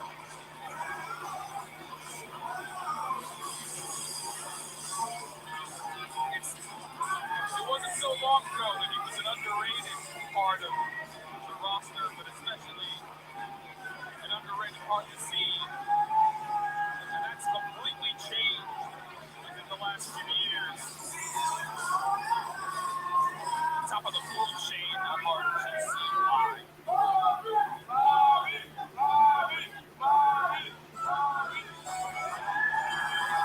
Here we go, baby.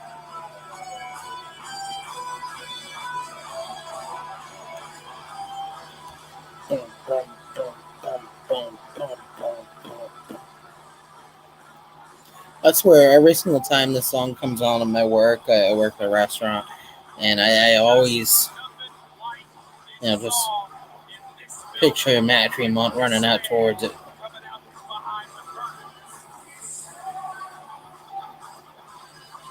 A couple times I've had to tell myself not to belt out, the number two and stuff like that, or ask for the light tubes.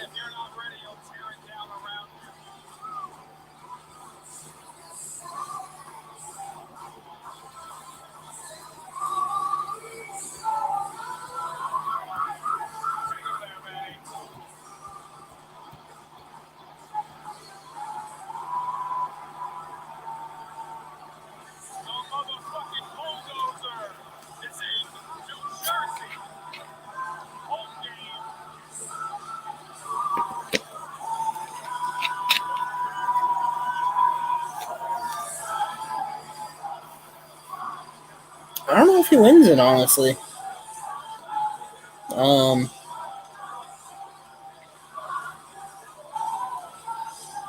He could, but I don't know. Him and Masha doesn't really excite me much.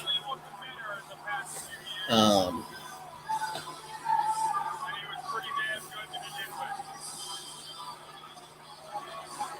he could win it though. I think I'd prefer Murdoch maybe, or someone like that though.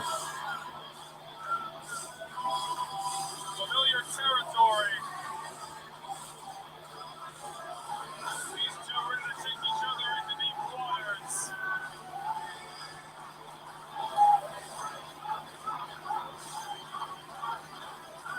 Kicking it over.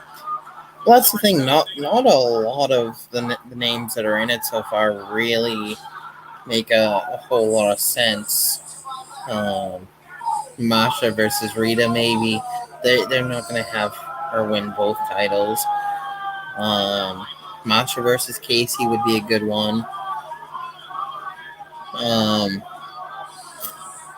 That I could see, but Casey isn't at GCW very often, so do they really want to put the title on her yet? I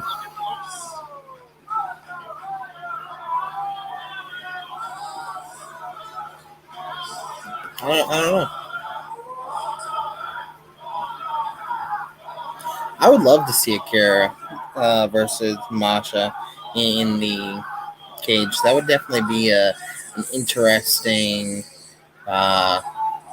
aspect when it comes to how far will they go and stuff of that nature. I just don't know if he's a big enough name to have be the 12th guy, but he will be there tomorrow. Maybe I can fish around a little bit and see if I can get some insight on who this 12th person is going to be. See if they can give me any hints. I know Masha fairly well from some shows that I've been to, so maybe she'll slide me some hints.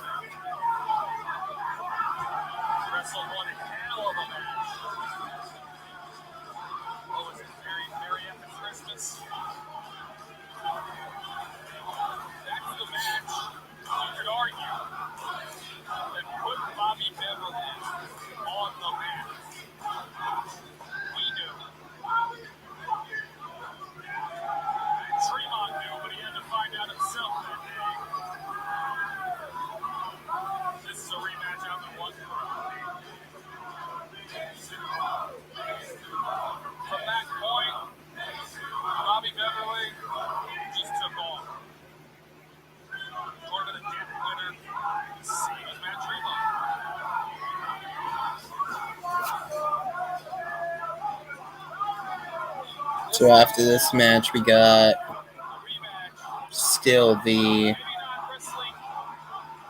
title match and the Satu Jin match.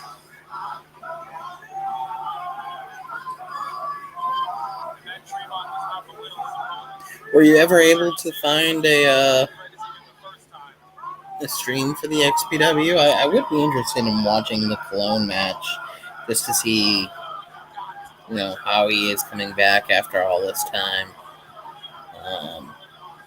I think he definitely wins the match, but I would be interested in seeing that one.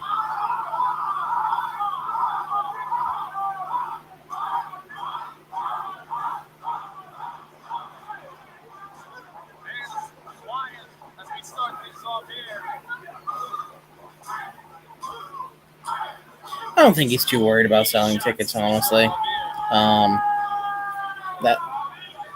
That show is always going to sell very good. Their showboat show is always going to sell very good. So I don't think he's too worried about that, honestly. It will definitely be interesting being their first show outside of the Carousel Room, which I'm highly disappointed about. I think that is one of the greatest wrestling venues around was the Carousel Room. So it will be very interesting to see how this new room works as a wrestling venue. I'm not even quite sure where in the showboat it is, honestly. I think upstairs, but I don't know. It'll be very interesting. Part of me thinks they have to, have some big name show up, some big surprise, something like that. Something that fans are not expecting, being the first show outside of such an iconic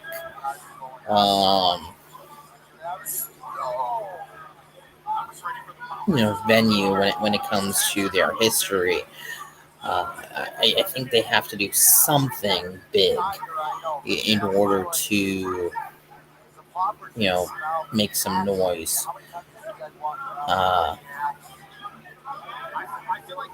Part of me thinks that Alex Colon could still be the 12th guy.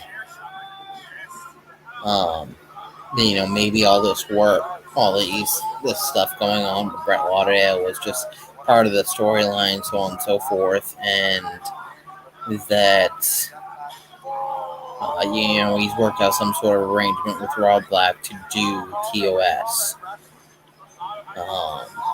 and be the 12th guy, because that would be something that the fans did not expect. It'd be a big name that they did not expect. I feel like you got to have something big that the fans are not expecting. That's in it right now, and I know from.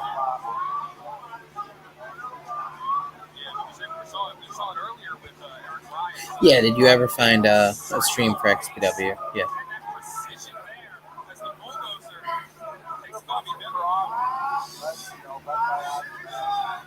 Is it? So is it on the second floor? I think that's where it is. But I'm not 100% sure, honestly. I've never even been on the second floor when it comes to the showboat. So I'm honestly not even really sure where it is.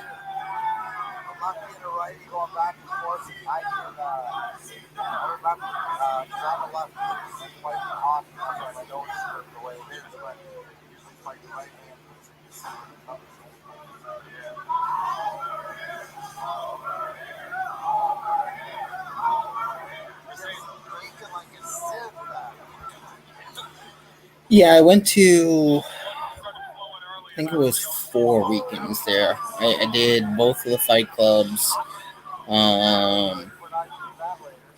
Last year, Homecoming, last year, TOS. So I got to do 4 weekends at the Carousel Room, and it truly is, honestly, like I said, in my opinion, one of the greatest wrestling venues ever. The experience of being there, all the fans, the atmosphere. It's very hard to beat, and especially for the Chop City channel as well. There've been so many amazing moments that happened in that room. Most notably, probably Marcus Mathers wearing a Chop City Wrestling shirt down to the ring for us. So many chops have taken there. So many, getting hit with a light tube there. It's been such a monumental venue for us as a channel that it definitely will be, sad to see it go. He's learned a lot from their first contest about 2 years ago, but he still decided to go for the headbutts on that Tremont's head. And I don't know about that. Maybe he's just trying to hype himself up, make sure that he understands it. It's like, look, I've learned a lot from what we're doing, but at a certain point, you just have to go for it.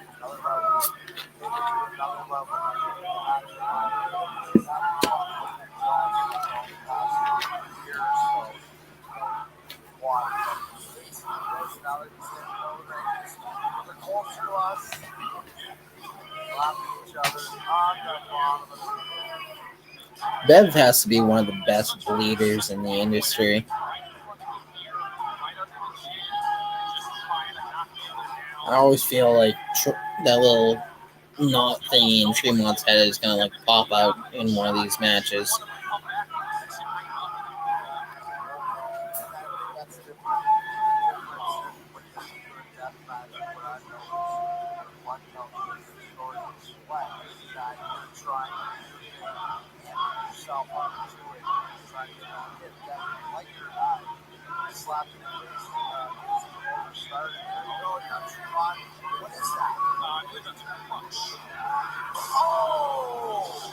Tremont went low.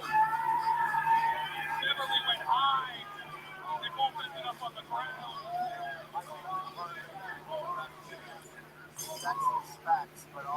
Safety first. Safety first. And shot your shoes. Absolutely, that's the business.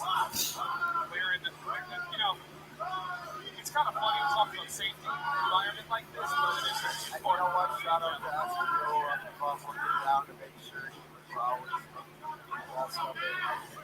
He's surprised that everybody behind the scenes, no matter who's the rest of them, all throughout was watching them. The referee just was like, oh, into it. Almost lost it right there. Oh, that's just scratching, isn't it? Isn't that just scratching by that spot? Oh, Beverly, the middle, to go through. We almost had a huge upset victory right there. Not so much Beverly, but just how he would have How run about there. the power of the Saito suplex? I'm taking one of those is no bueno. No bueno, No bueno. We did that to me in the Missouri RPW. I enjoyed that. That was like a drug truck. But, no, imagine my shot him off his feet. He's not a small guy. If Matt Tremont doesn't want to get off of his feet, he usually doesn't get off of his feet. Absolutely. But, you mentioned it earlier. You guys have a lot more to do the rest of the game. Again, going back to 4-4-0. It's definitely up to it. You don't just have to do another year.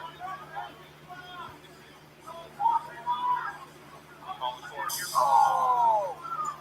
I'm saying it's right. Oh! That lefty eater.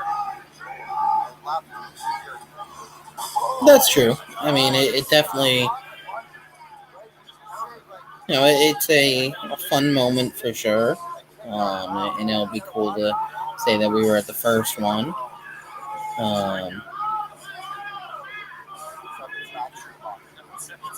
But it's gonna be very hard to live up to the carousel one.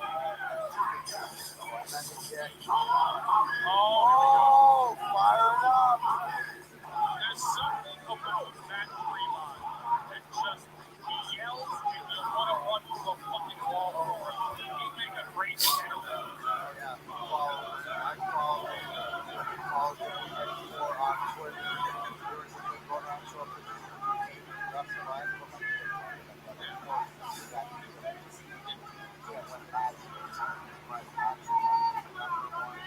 this is where I get excited.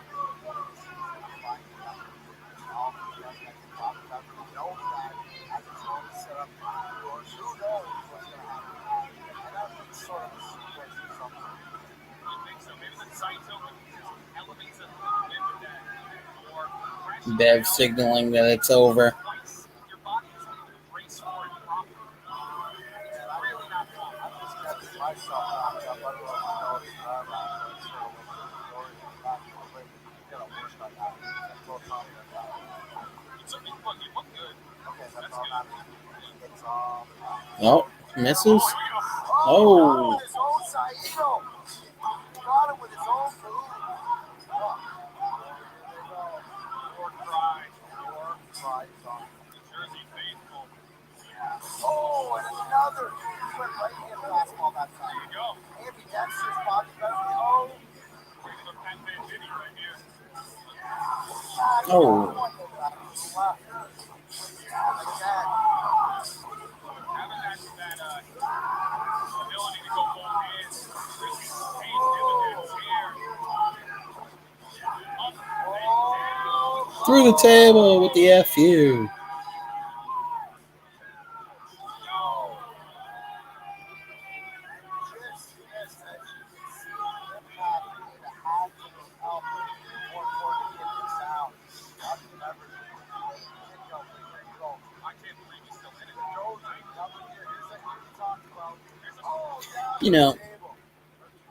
Here's a name that hasn't been Matt Tremont with 3 count for the win.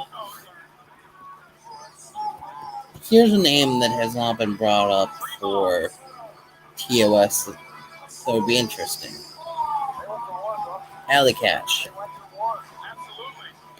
So she was supposed to be in that match recently with all the other females, wasn't. she's been doing some more deathmatch stuff, semi-recently. I could see her in the cage match because she's been in matches like that before. What if she's the 12th?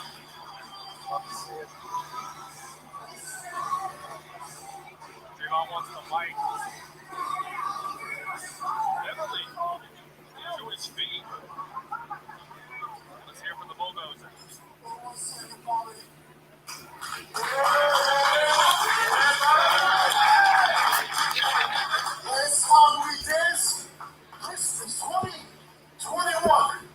It's been some time. Bobby had my number that night, and tonight I had yours. There'll be some countdown line. We gotta do this once more. We're 1-1.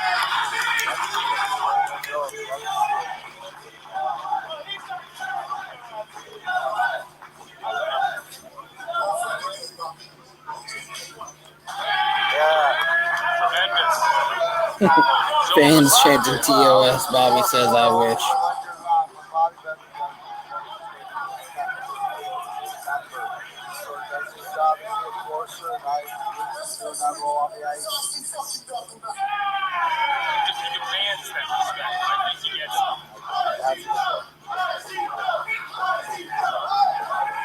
Just a couple of weeks. Boom.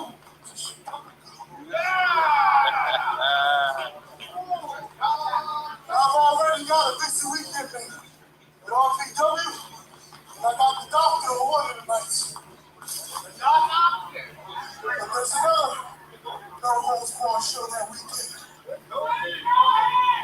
If anybody doesn't know, that Tremont 2023 is undefeated in the fucking chain. Max is back. Don't say Detroit. Max to Saxon. That is hold on. So whoever it is,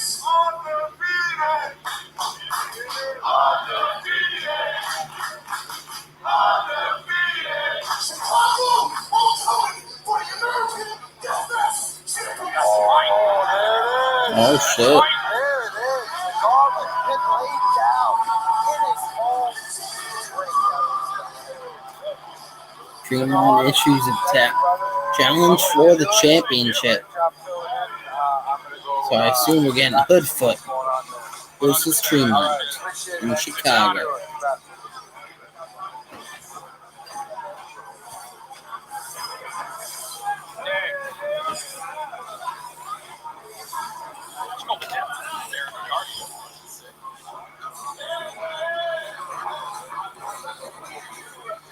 I can see it, but I know she was having visa issues and stuff like that before, so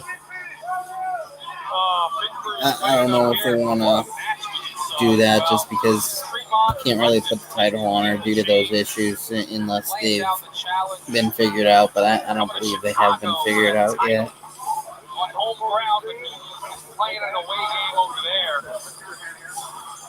He is, yeah. I think they pretty much scrapped that title, honestly. Ever since he won it, I don't even think he's defended it, honestly. If he has, they haven't made a big deal about it. So I think they pretty much scrapped that title for the most part.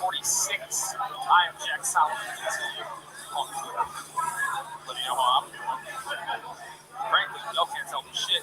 Just called a match with Derek Hardy. But I do want to hear feedback. Time to get this.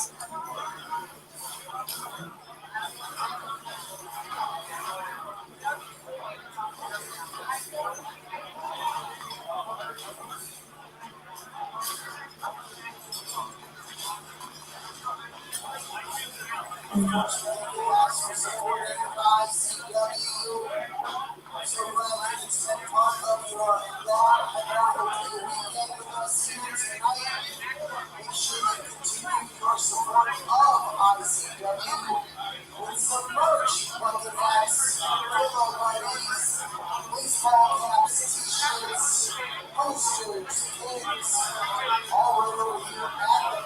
guys stand, sessions on sale to the front corner. Keep yourselves hydrated. Grab a snack.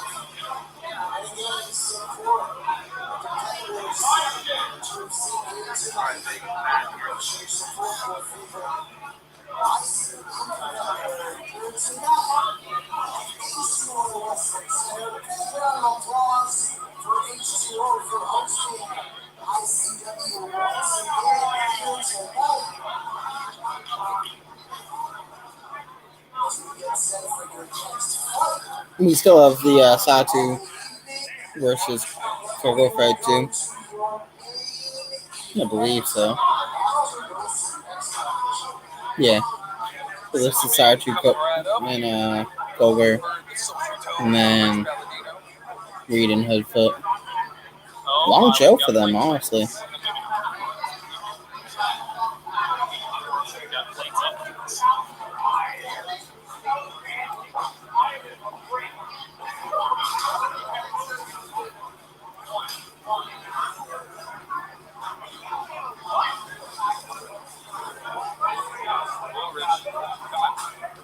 There you go.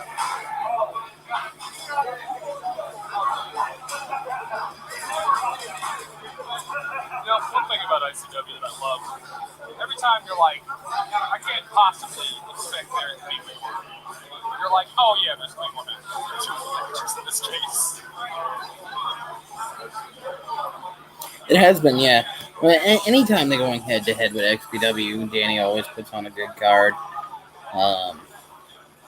So it's definitely been a very good card. 47 and 48. The Chiefs are going to Chicago from the Berwick Eagles Club. If you can't be there live, check it out on IWTV. Shiny Shoes representing IWTV. And then it must be for the guys, for Chattanooga. Oh yeah, Shiny Shoes out there in Chattanooga. Make sure you're following ICW on all social media platforms for information on upcoming events after Chicago in Chattanooga.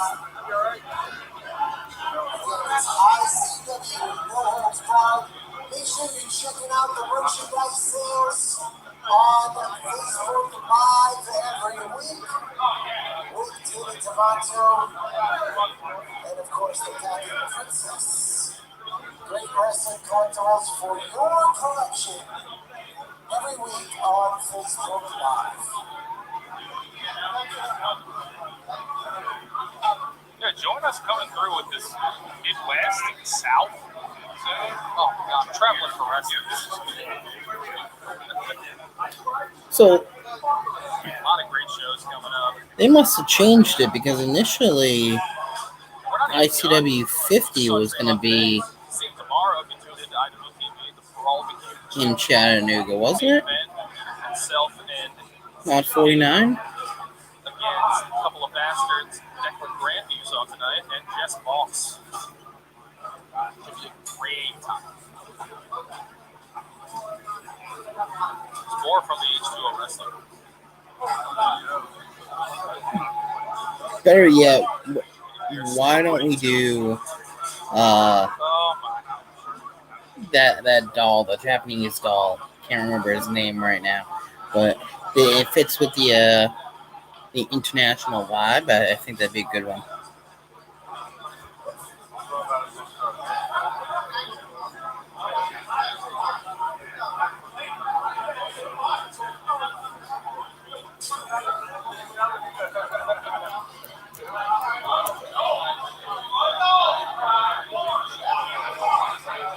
Oh, we got bundles.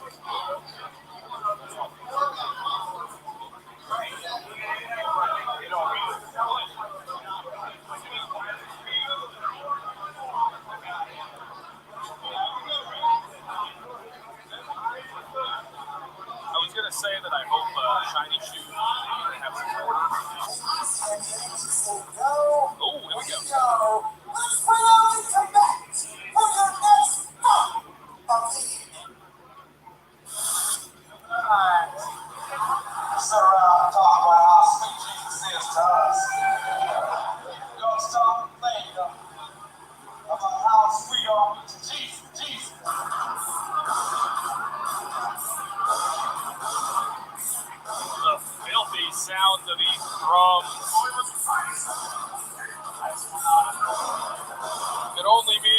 thing.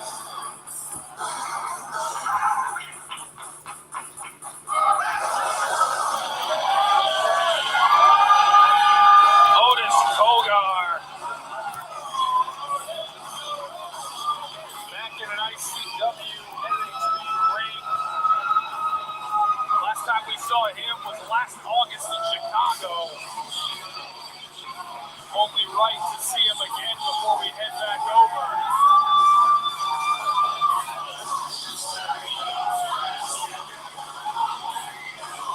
A meat grinder of a man.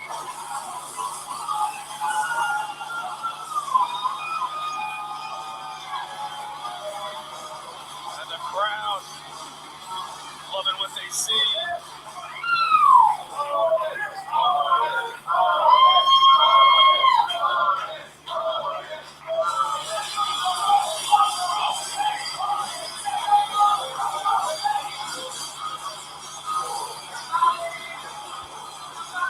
Otis Kogar by himself is definitely a car crash of a human being. Oh, good night, man. Thanks for jumping on. Yeah, just hit me up at TOS and we'll figure something out about me getting you your shirt.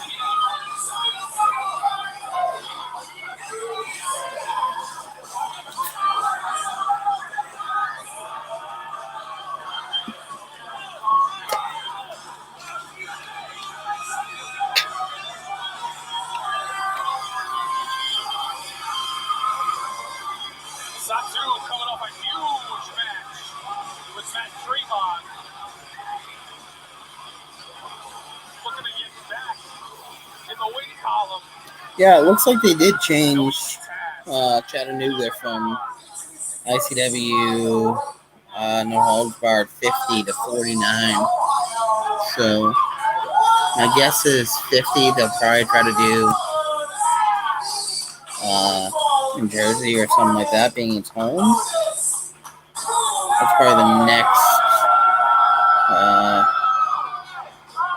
ICW show I'll try to get to. What was the Detroit one now?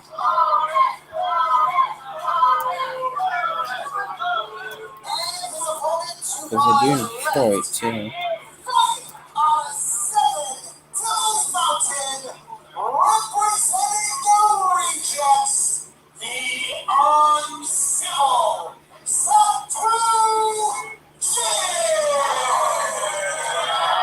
No, it's just NHB versus Detroit, so they're not even calling it a War cries for the uncivil ICW. Satu Jin. He takes on Evil Incarnate. You know, something tells me we're not going to see a ton of technical precision in this match. Nice skills would be a factor, but I have a pretty good feeling it's going to just be hitting each other and a lot of blood. And frankly, I'm pretty cool with that.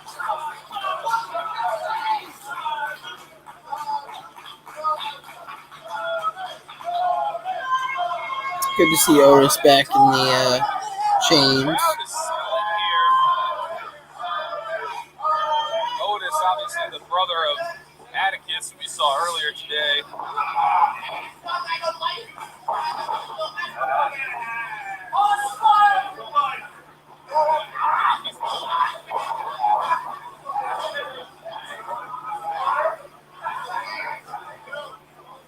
So here he's back Satu into the corner, and now he's laying down these body shots. Quick headbutt, but maybe damaged himself a little bit there. Satu's got quite a hard head.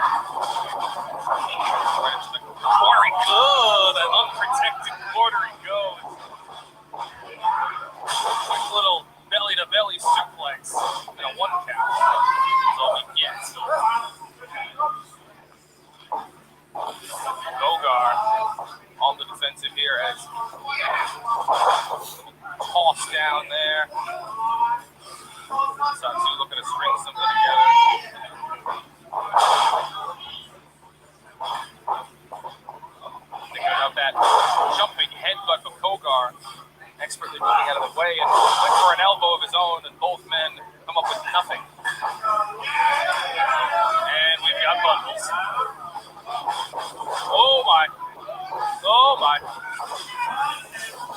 And sandwich.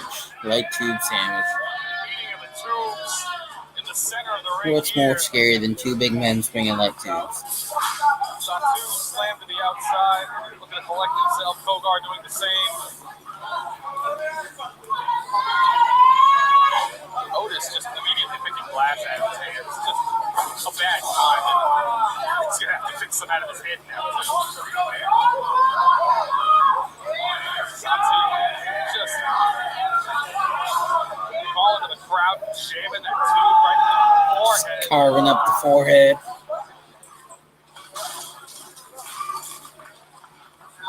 But Kogar, look at that.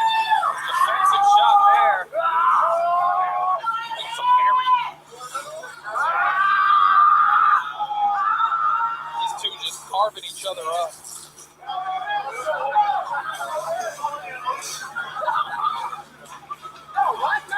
Satu looking for space here. Kogar close behind the chair. Oh. There's not a lot of space there for them to do work, but creating space in a phone booth. Look at this Kogar.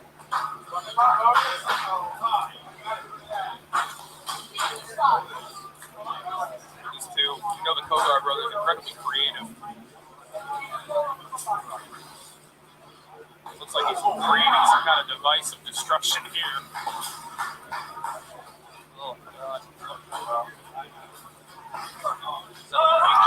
Otis setting up the door. Clawing at the eyes. Oh. Shoving those fingernails. Oh, right to the post. Satu now. Looking to send Otis over.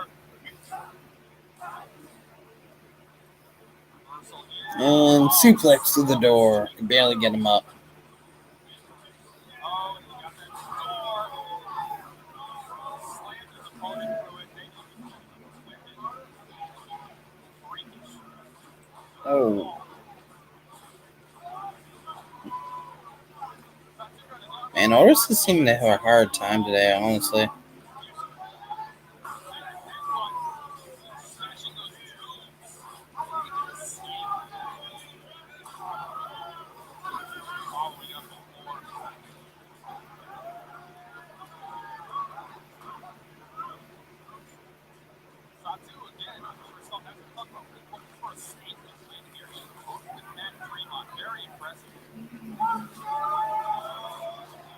Oh. Tried to block it and he couldn't. Cheer right to the ring post.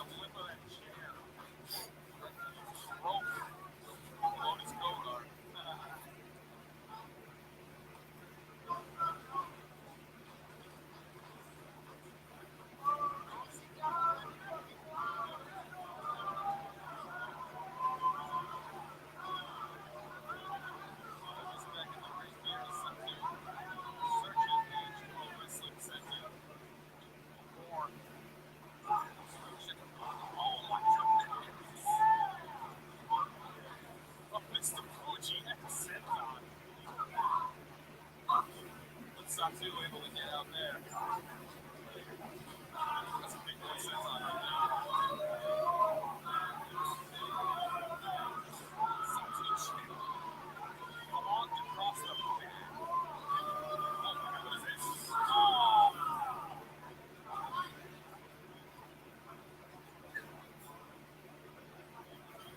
Just add the limb target. Some use so well. Use the fire to get there. It's the creativity. Oh.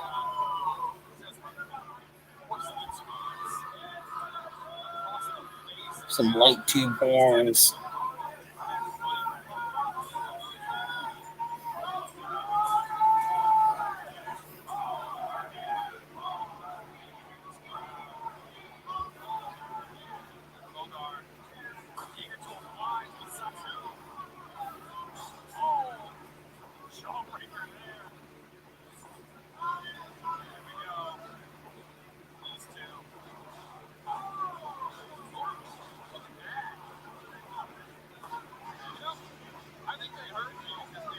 a little sloppy.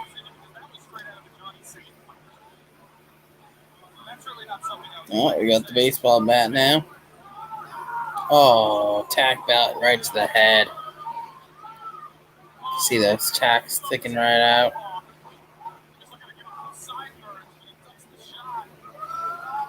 Oh, again.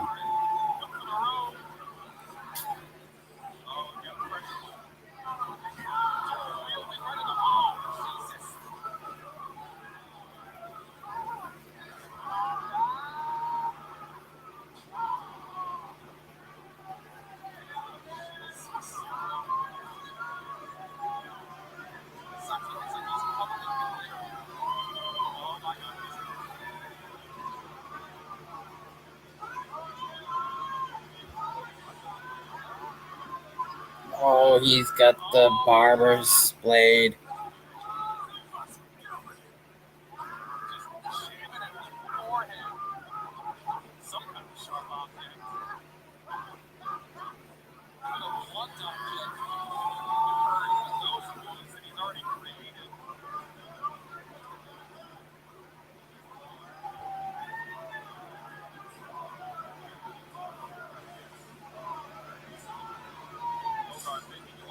Sachi picked up the light tube bundle.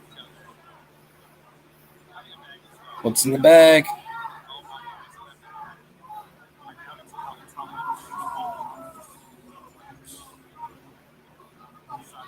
Guess Satu is going to show us what's in the bag.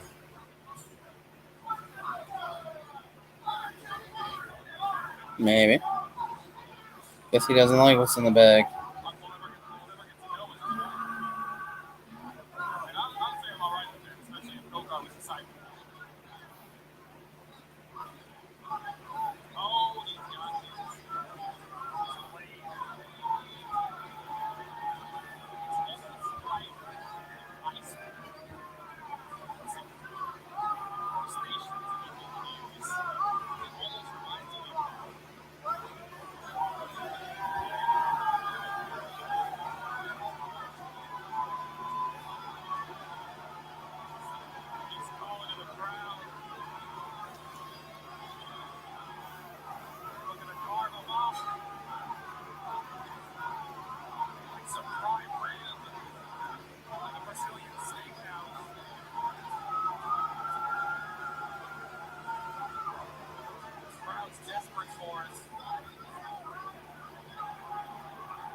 What's in the bag? Let's find out. Maybe.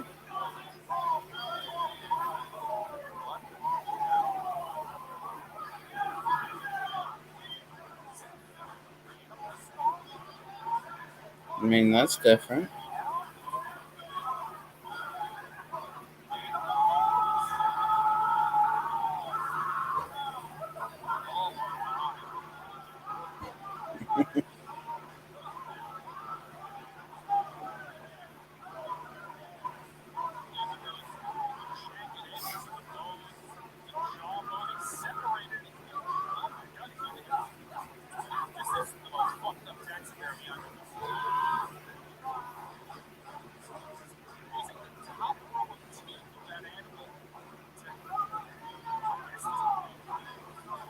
Oh.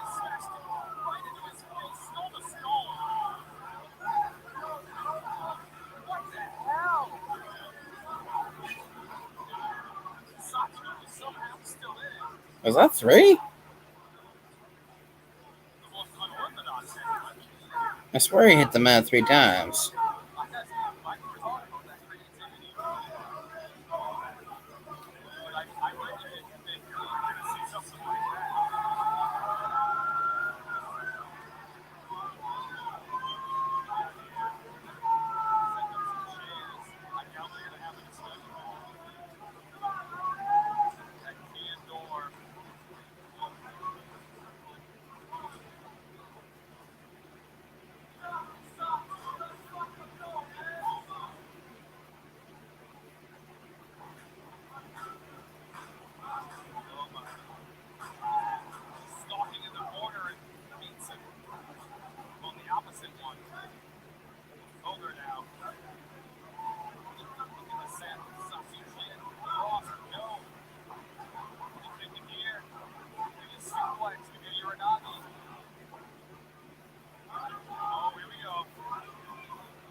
Oh, Now just trading shots. There's a lot of weight, a lot of power behind these shots.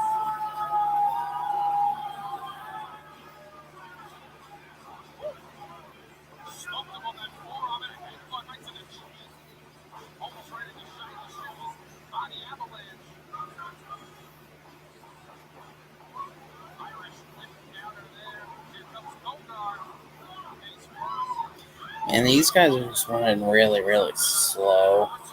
I get they're big dudes, but I don't know. Just looking sloppy. Goldar. He's got him. He's laying in. Forearm to the side of the neck. Like a lariat motion with these Rock bottom.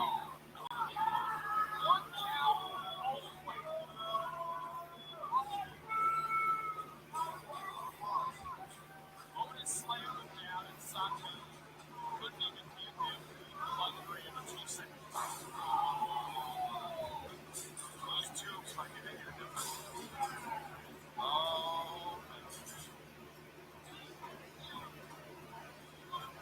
got another bundle here. Oh, light tube to the back. You can see the glass shards all over his back. Hammered down. Sato's still on his feet. Awkward angle, almost like I'm on goal. Satu says that all you got? Blocks the counter there. Look at Sato. Almost an Oregatale. Now, Another one. bottom lotion. Puts him down here, but only for 2. Combination complete. Goldar. Right as his shiny shoulders. Can't hit the man with the second count. He's up.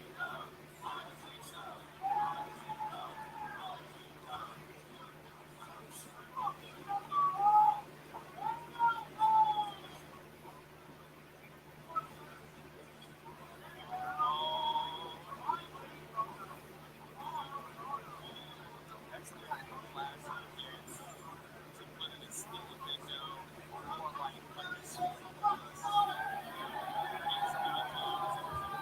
Oh my. Oh! Oh, you saw him move out of the way even beforehand.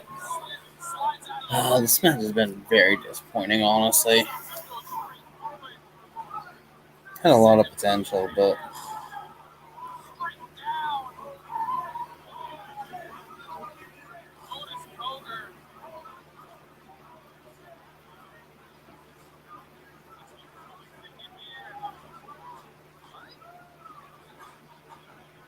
Climbing the buckle here of that platform.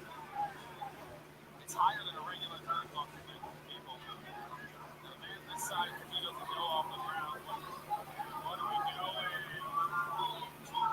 Holy shit.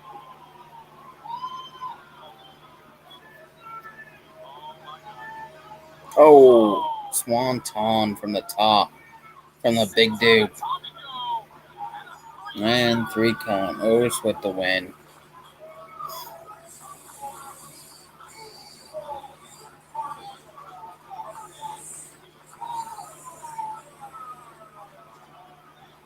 I call that an upset victory. Statement win in the chain.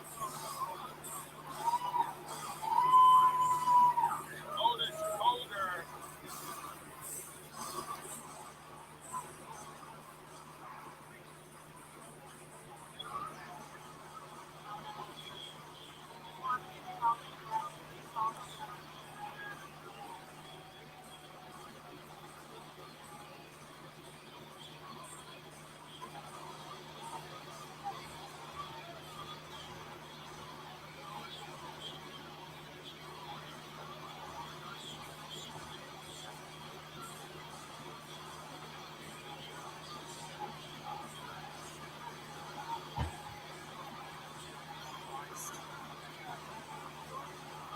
Satu. Trudging to the back here. Williamstown. Love it, the uncivil. They got him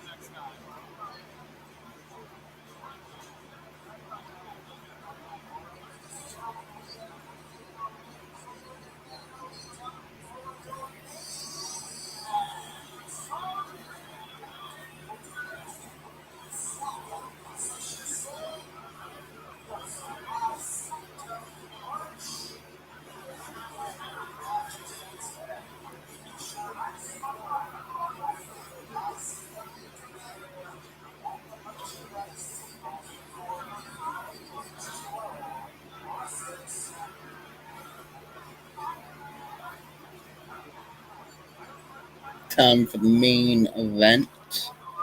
We got Hoodfoot versus Reed Bentley.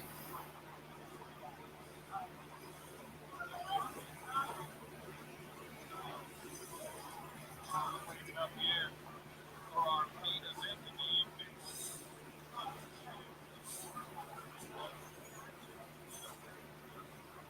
Pit crew cleaning up here.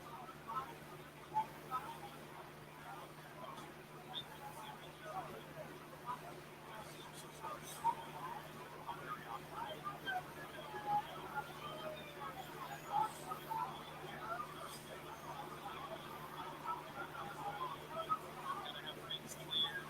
The American Deathmatch Championship match. Woodfoot Moetless against, my God, Reed Bentley. A lot on the line here, not just the title. If Reed Bentley walks away with the title today,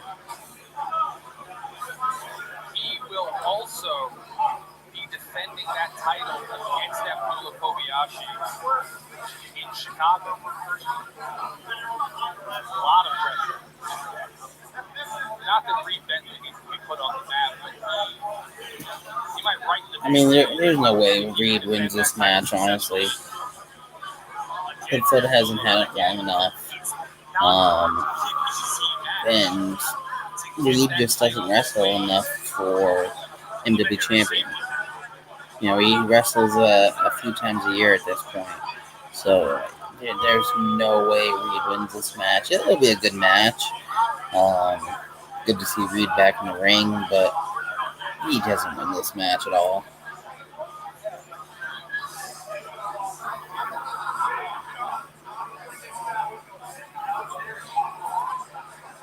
Oh, as if he needs more motivation.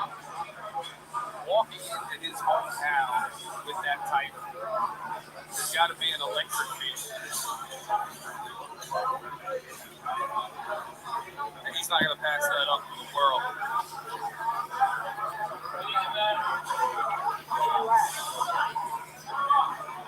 One thing very cool about the pros system here is just before the matches come out of the locker room, you can see them kind of watch their process.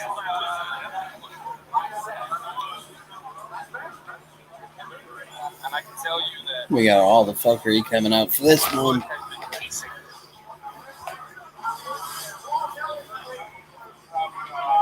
Just looking at that goal, pacing, thinking about plans of attack. Anxiety's probably Now I have this guy. How great is ICW and bring your own beer, huh? Yeah. We're going to tell you tonight. We got one more for you. Yes.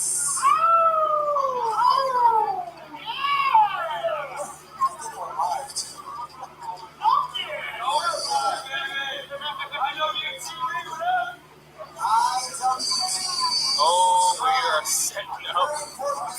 Oh, we got some crazy fuckery going on over there.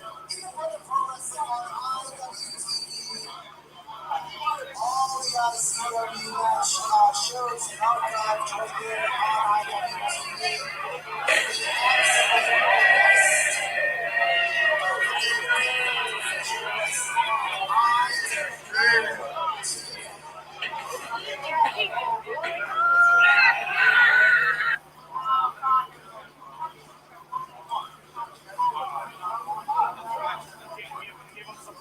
Before our main event starts here,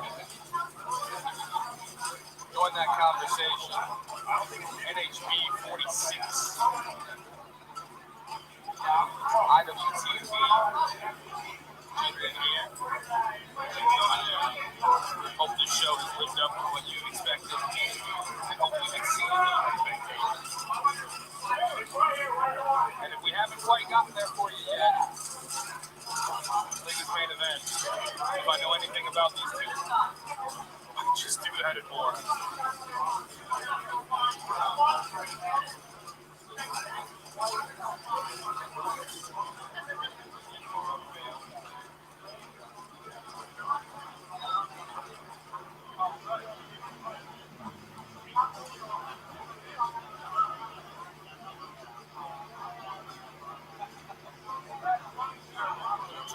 Bobby Banks looking for a repenting victory here. Let's see. Hashtag on the way.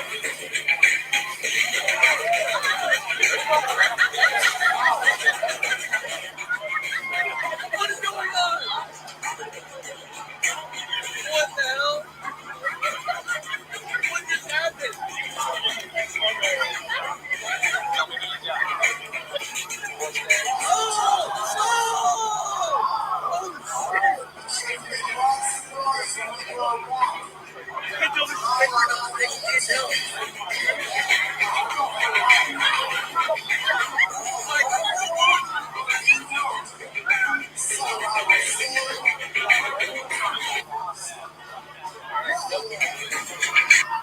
So, we got concessions back there. Everybody's promoter merchandise on sale. Thomas Oliver and D-Mac. Tickets on sale tonight. The ICW shop is locked and loaded. We've got t-shirts, we've got hoodies, we've got hats, we've got fight gear size weapons, size 8x10 photos. Award-winning ICW NHB trading cards. But they don't have any of this stuff on the website. And so much more. ICW NewHomeBarn.com. Buy the merch.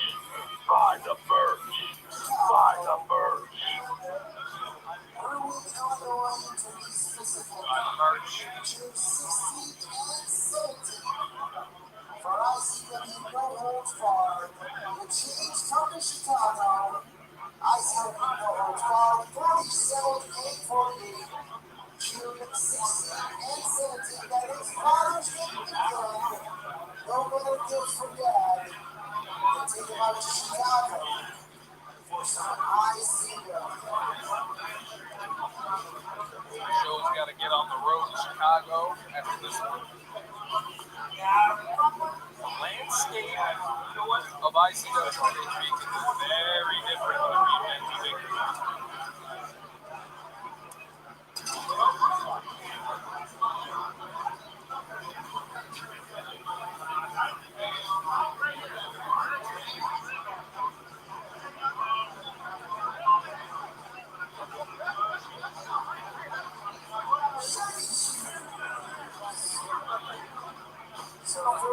Dropping the all through here. 49 must be shiny shoes over.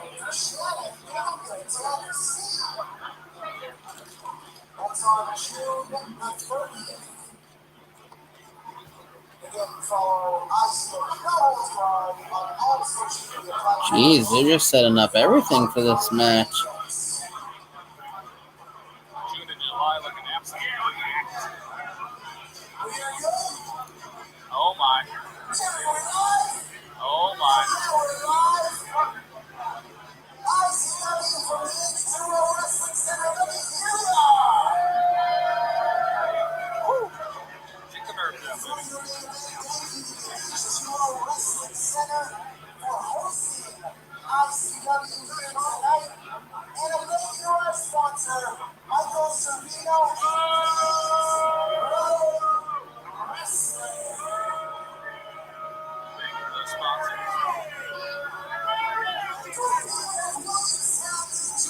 Here we go.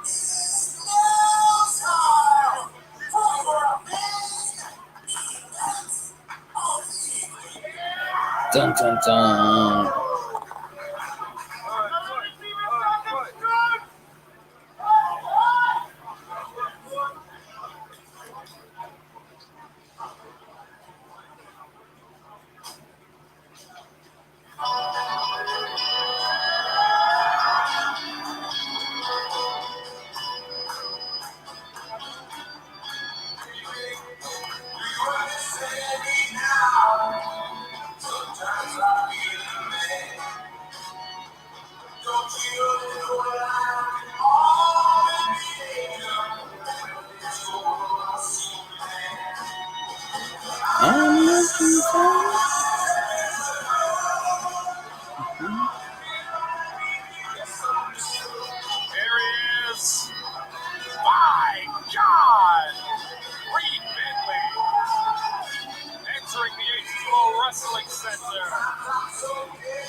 No, light tubes are falling already.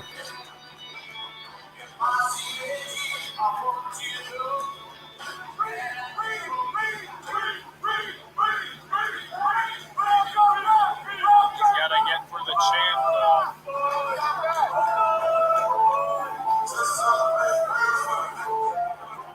You know his name.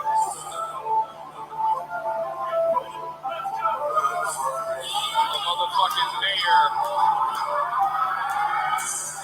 Foot Atlas. Your current reigning, defending American Third Deathmatch foot. champion. Third foot. Third foot. Third foot. Chicago native, bringing the flavor to New Jersey.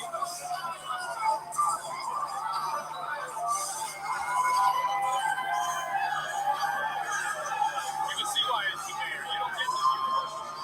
You don't get this approval rating. Reed trying to get into the head early. Third foot says no, no, no. It's only though. Not in my house.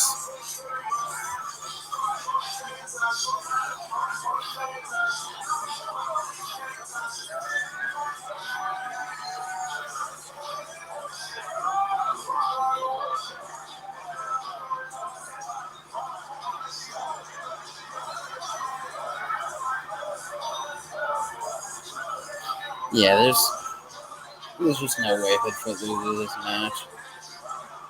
I mean, he just won the title, what, less than 2 months ago? It'll be a great match, but no way Hoodfoot loses. It's a Rich Palladino.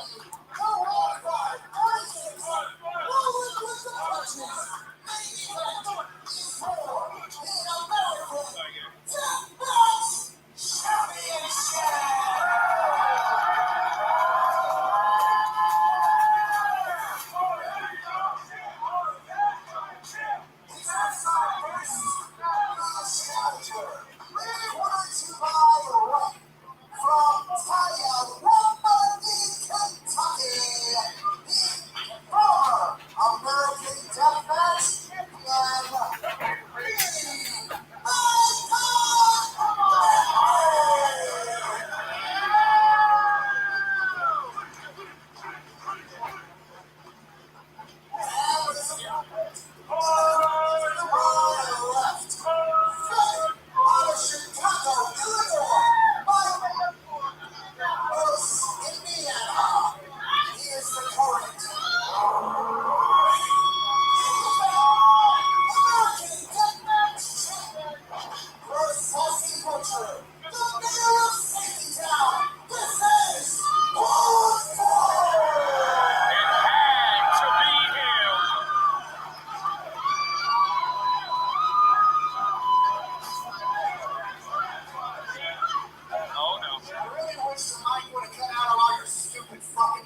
and not Indiana.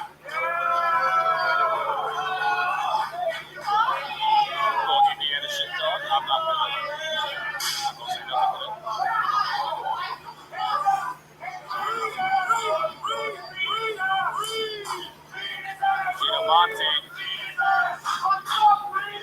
Reed playing heel in this one. They're tight idea. Hear that bell? Here we go.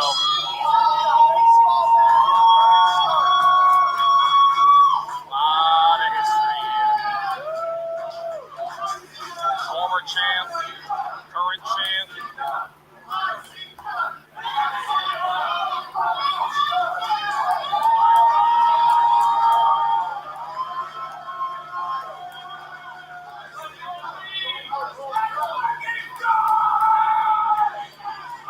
You hear this crowd? They are thirsty for it.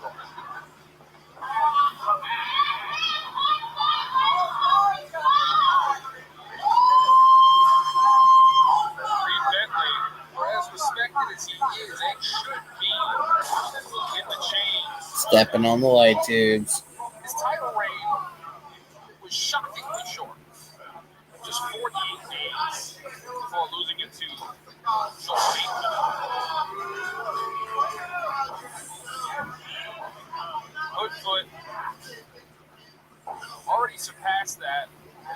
57-day elimination.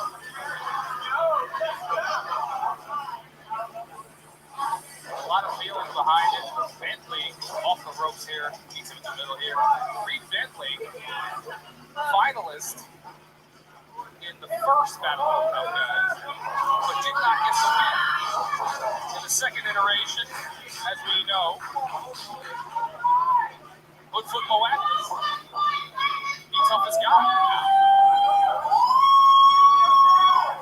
Reed's almost looking at the mirror. Oh my God, what a headbutt. I'm gonna stop talking shit now, jeez. Almost looking in the mirror of success, I would say. Hoodfoot fought for everything, but just managed.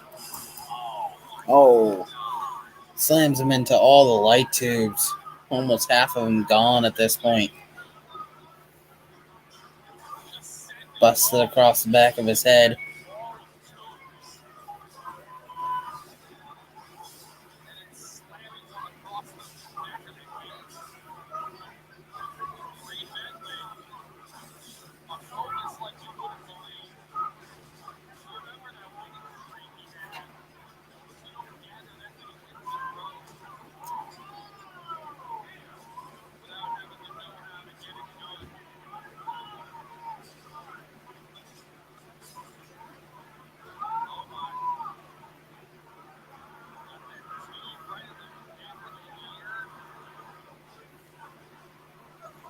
Reed Bentley carving into the air of Hoodfoot. Very unique way to use a light tube. Thumbtack bat now.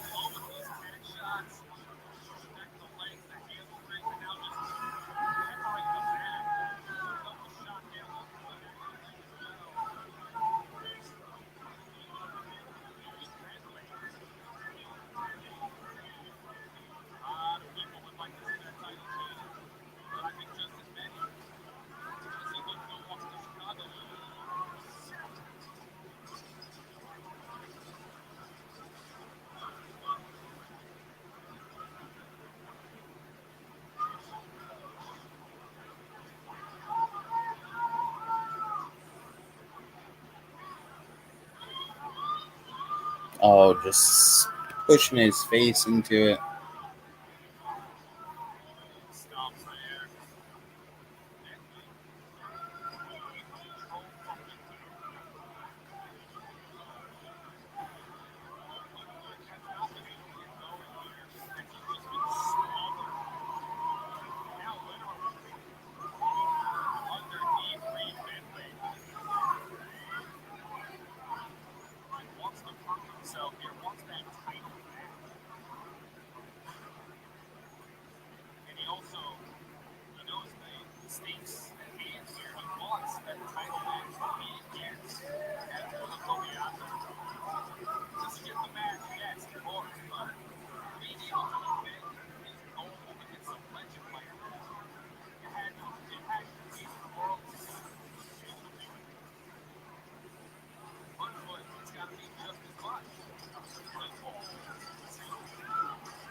Oh.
Oh, he's dumping salt.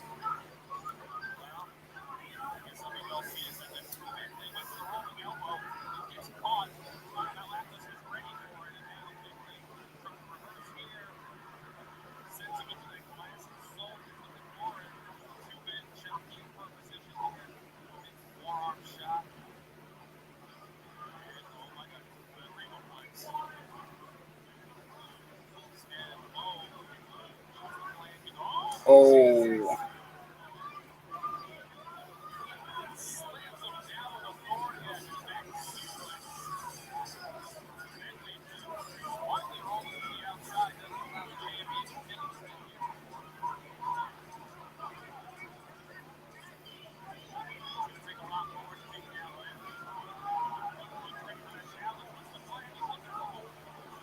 Hoodfoot almost went flying. Suicide dive.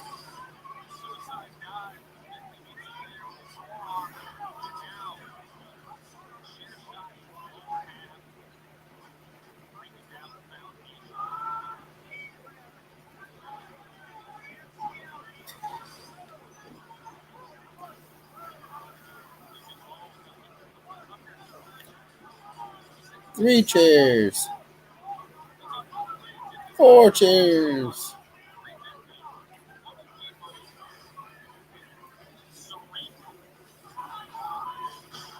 Oh.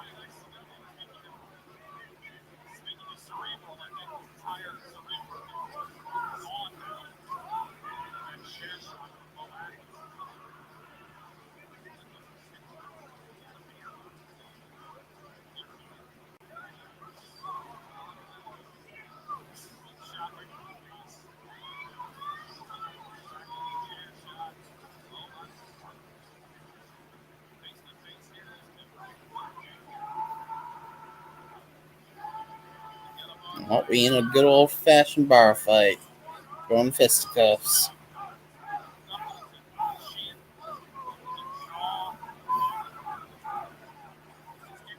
Now we're going with headbutts. And Hoodfoot falls right over.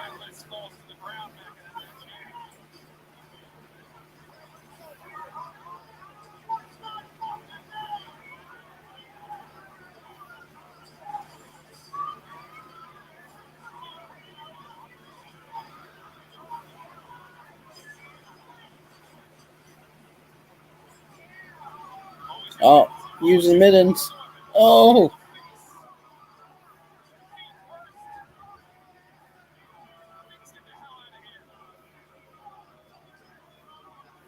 Oh, chair shot to mittens. Oh, and takes a chair shot to the head. Poor mittens.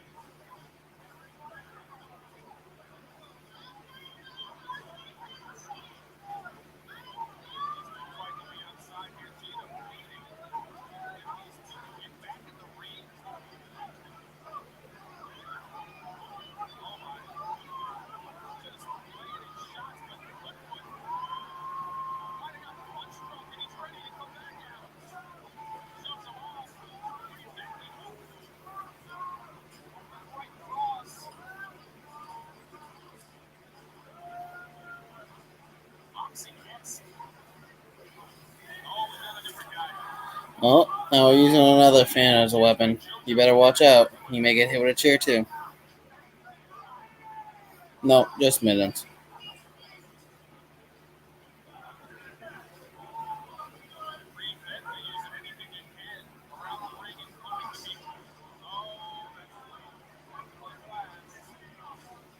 Oh, just using a pane of glass. Only you go through those things. Here's another one though. Ref better get out of the way.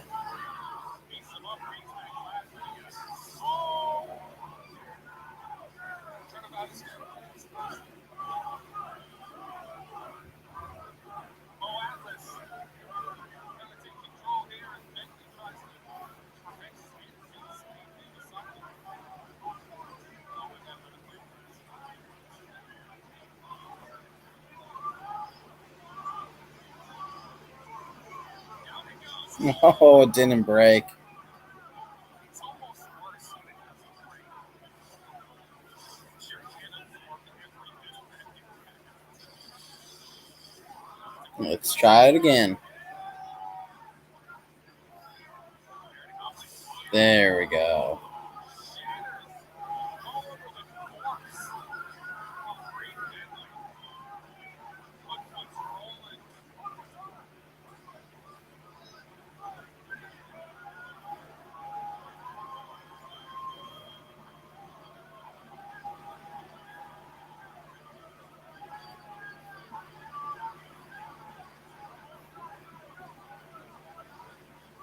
Another one. Oh! Another panel of glass.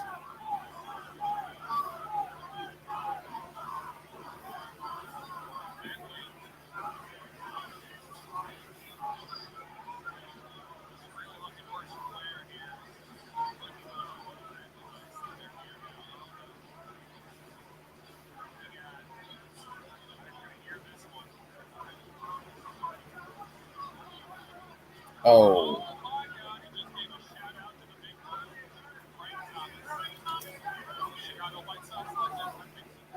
Thumbtack bat right to the chest of Reed Bentley.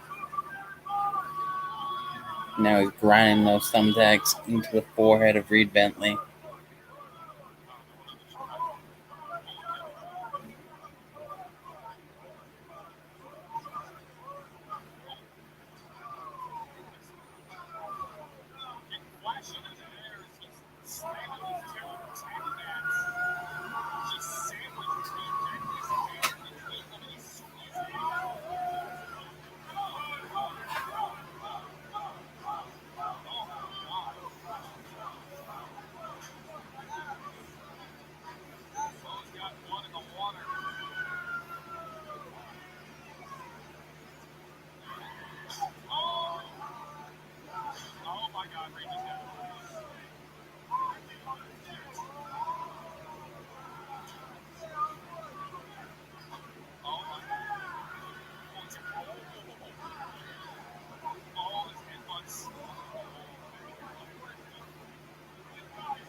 They're going pretty close to that setup here. I think we're going to see, the match pretty soon here.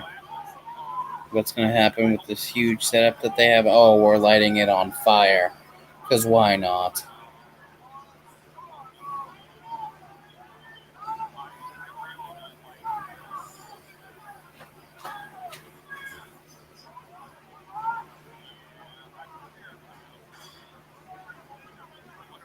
We're lighting it on fire, because why not? Oh, we got fire, boys. Who's going through it? Oh!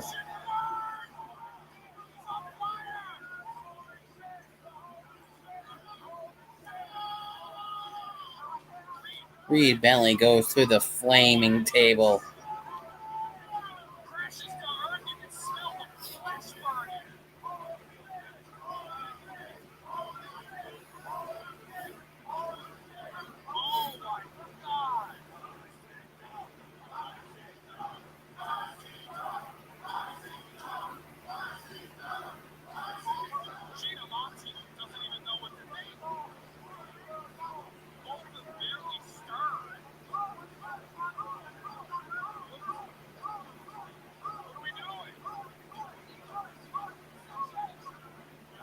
Both of them are just laying there, shocked, not moving.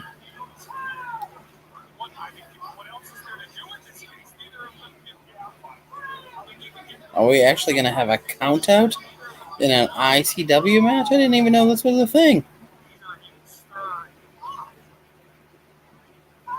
This is going to be the first ever count out in an ICW match.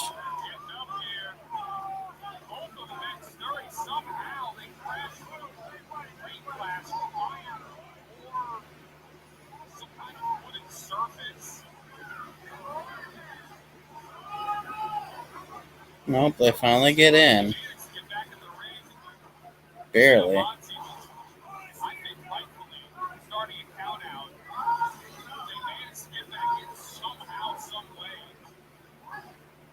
And Reed Bentley just grabs two. I think that spot fucked them up legitimately. Supposed to move on after something like this. And boom, the Psycho Canadian obliges. Swinging lefty, swinging righty. Oh, there's a viscera spot where both men were bleeding before they just the kind of care in the world and this title means so much more to me. This opportunity.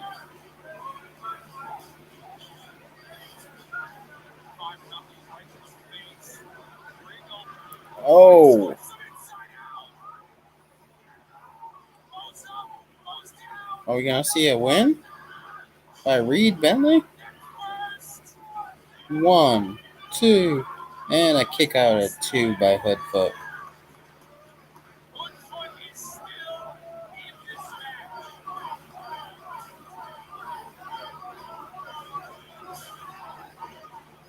How do you move on? How do you keep going? How do you stand? This barbed wire door, throw it right on top of Moathis. Reed Bentley, a completely different skin tone than when he started. Blood red crimson, same as home. He's got paralyzed. Oh, oh.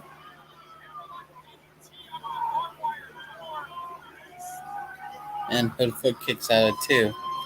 Man, this is a lot closer than I expected it to be. Reed Bentley shaking his head. He doesn't know what he's going to have to do in order to win this match.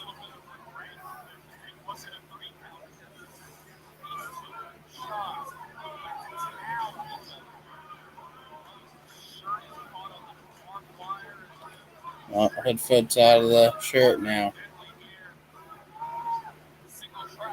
And he's going to cover him up even more.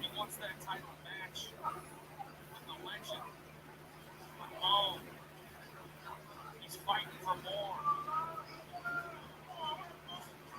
Oh my God, he could have been so high on his head. I thought it was a suplex. He got him with a brain buster. 2, and Reed Bentley kicks out at 2.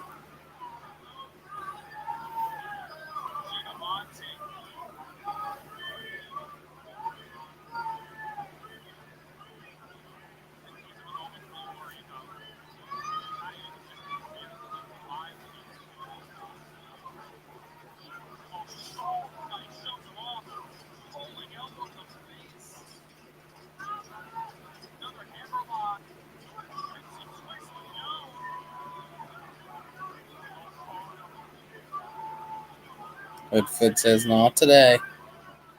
Not today.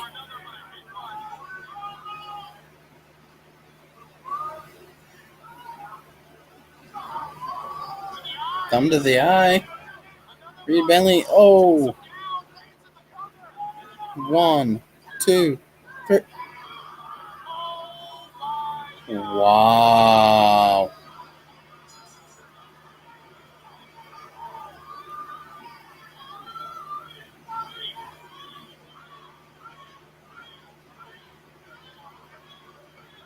And Reed Bentley is your new ICW No Holds Barred champion.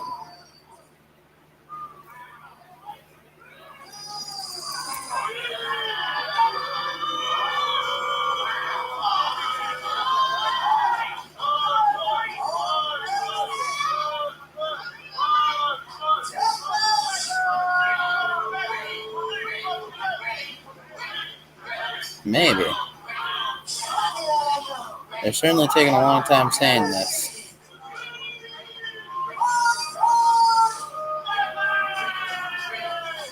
The crowd's in shock. It sounds like Rich's too. Danny DeManto, get out here. and present me with my second North American Heavyweight Championship. Wow. Demanding the boss get out here. Yes, he does. God, I can't wait to hear you say it. I know you figured something. Come on. I know he's nice. I know he's very nice. Come on.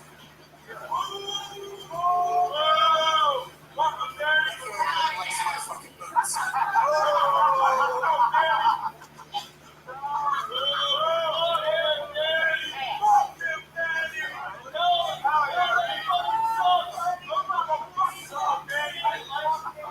I think you just reminded me why you haven't been around for the last 6 months. Tough words. Reed, if you were gonna be a fucking bitch, you should have stayed the fuck home. I don't think you were fair and square, so in ICW, we make sure we always let the fans go home. Oh, shit. Jerry, pull the footage up. Jerry, put the footage on the big drop. I want to watch it. Jerry, show me the big truck. Do we have a big truck? I don't think we have a big truck.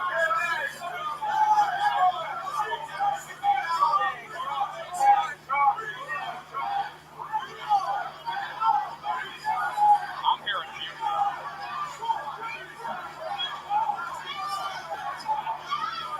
Always a fan of people. What do you guys want to happen right now?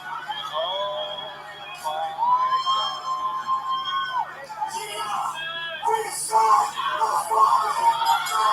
I'm hearing a match restart. Oh. And Reed Bentley, the match is restarted. We're going back at it. Hoodfoot's at him. Sends him over. Backdrop driver. He's got a tube bundle. The Death Fighter Akira is with me. What the hell's going on?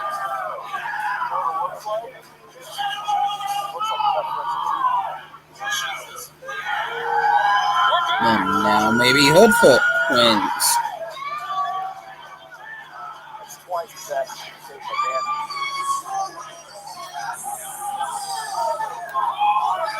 It's all right, Jack. You don't have to look me in the eyes to say it. But we all see it.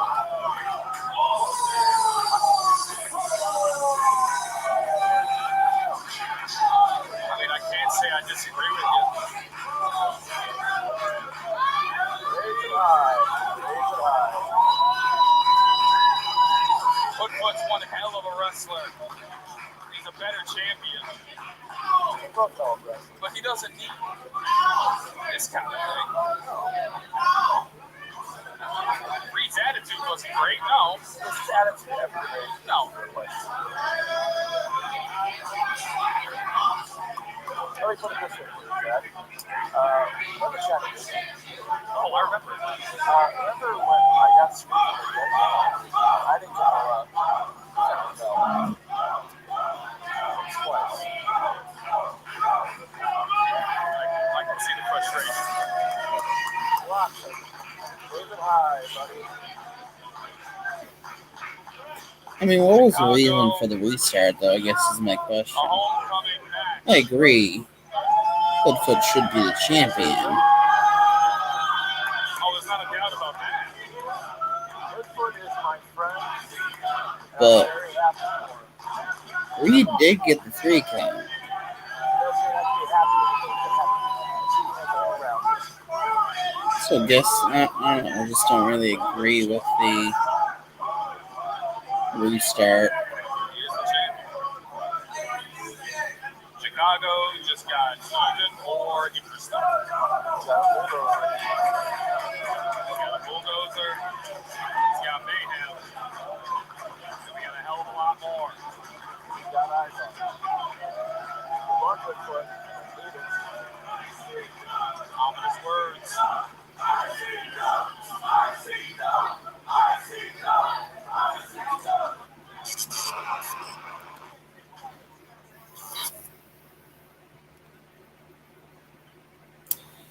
Well, that's all, guys. That was ICW No Holds Barred 46.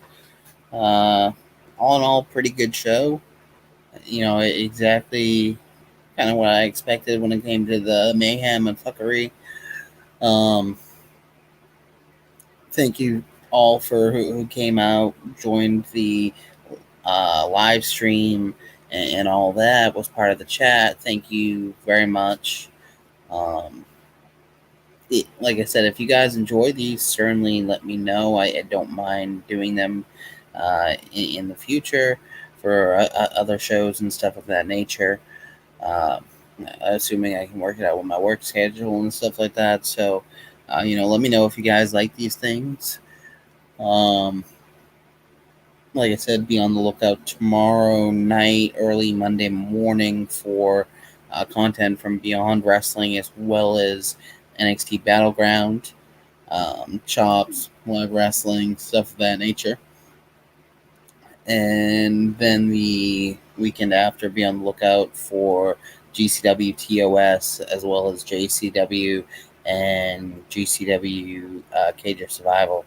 I'll be at all those as well, so be on the lookout for content from those as well. If you're interested in one of these shirts, hit me up. Let me know. We definitely can work out a price point that works for both of us. So hit me up and let me know about that. Either on Twitter, Facebook, Instagram, channels on all of those at this point. So hit me up and we can work some out. Yeah, but that's it, guys. Have a good night, and thank you again.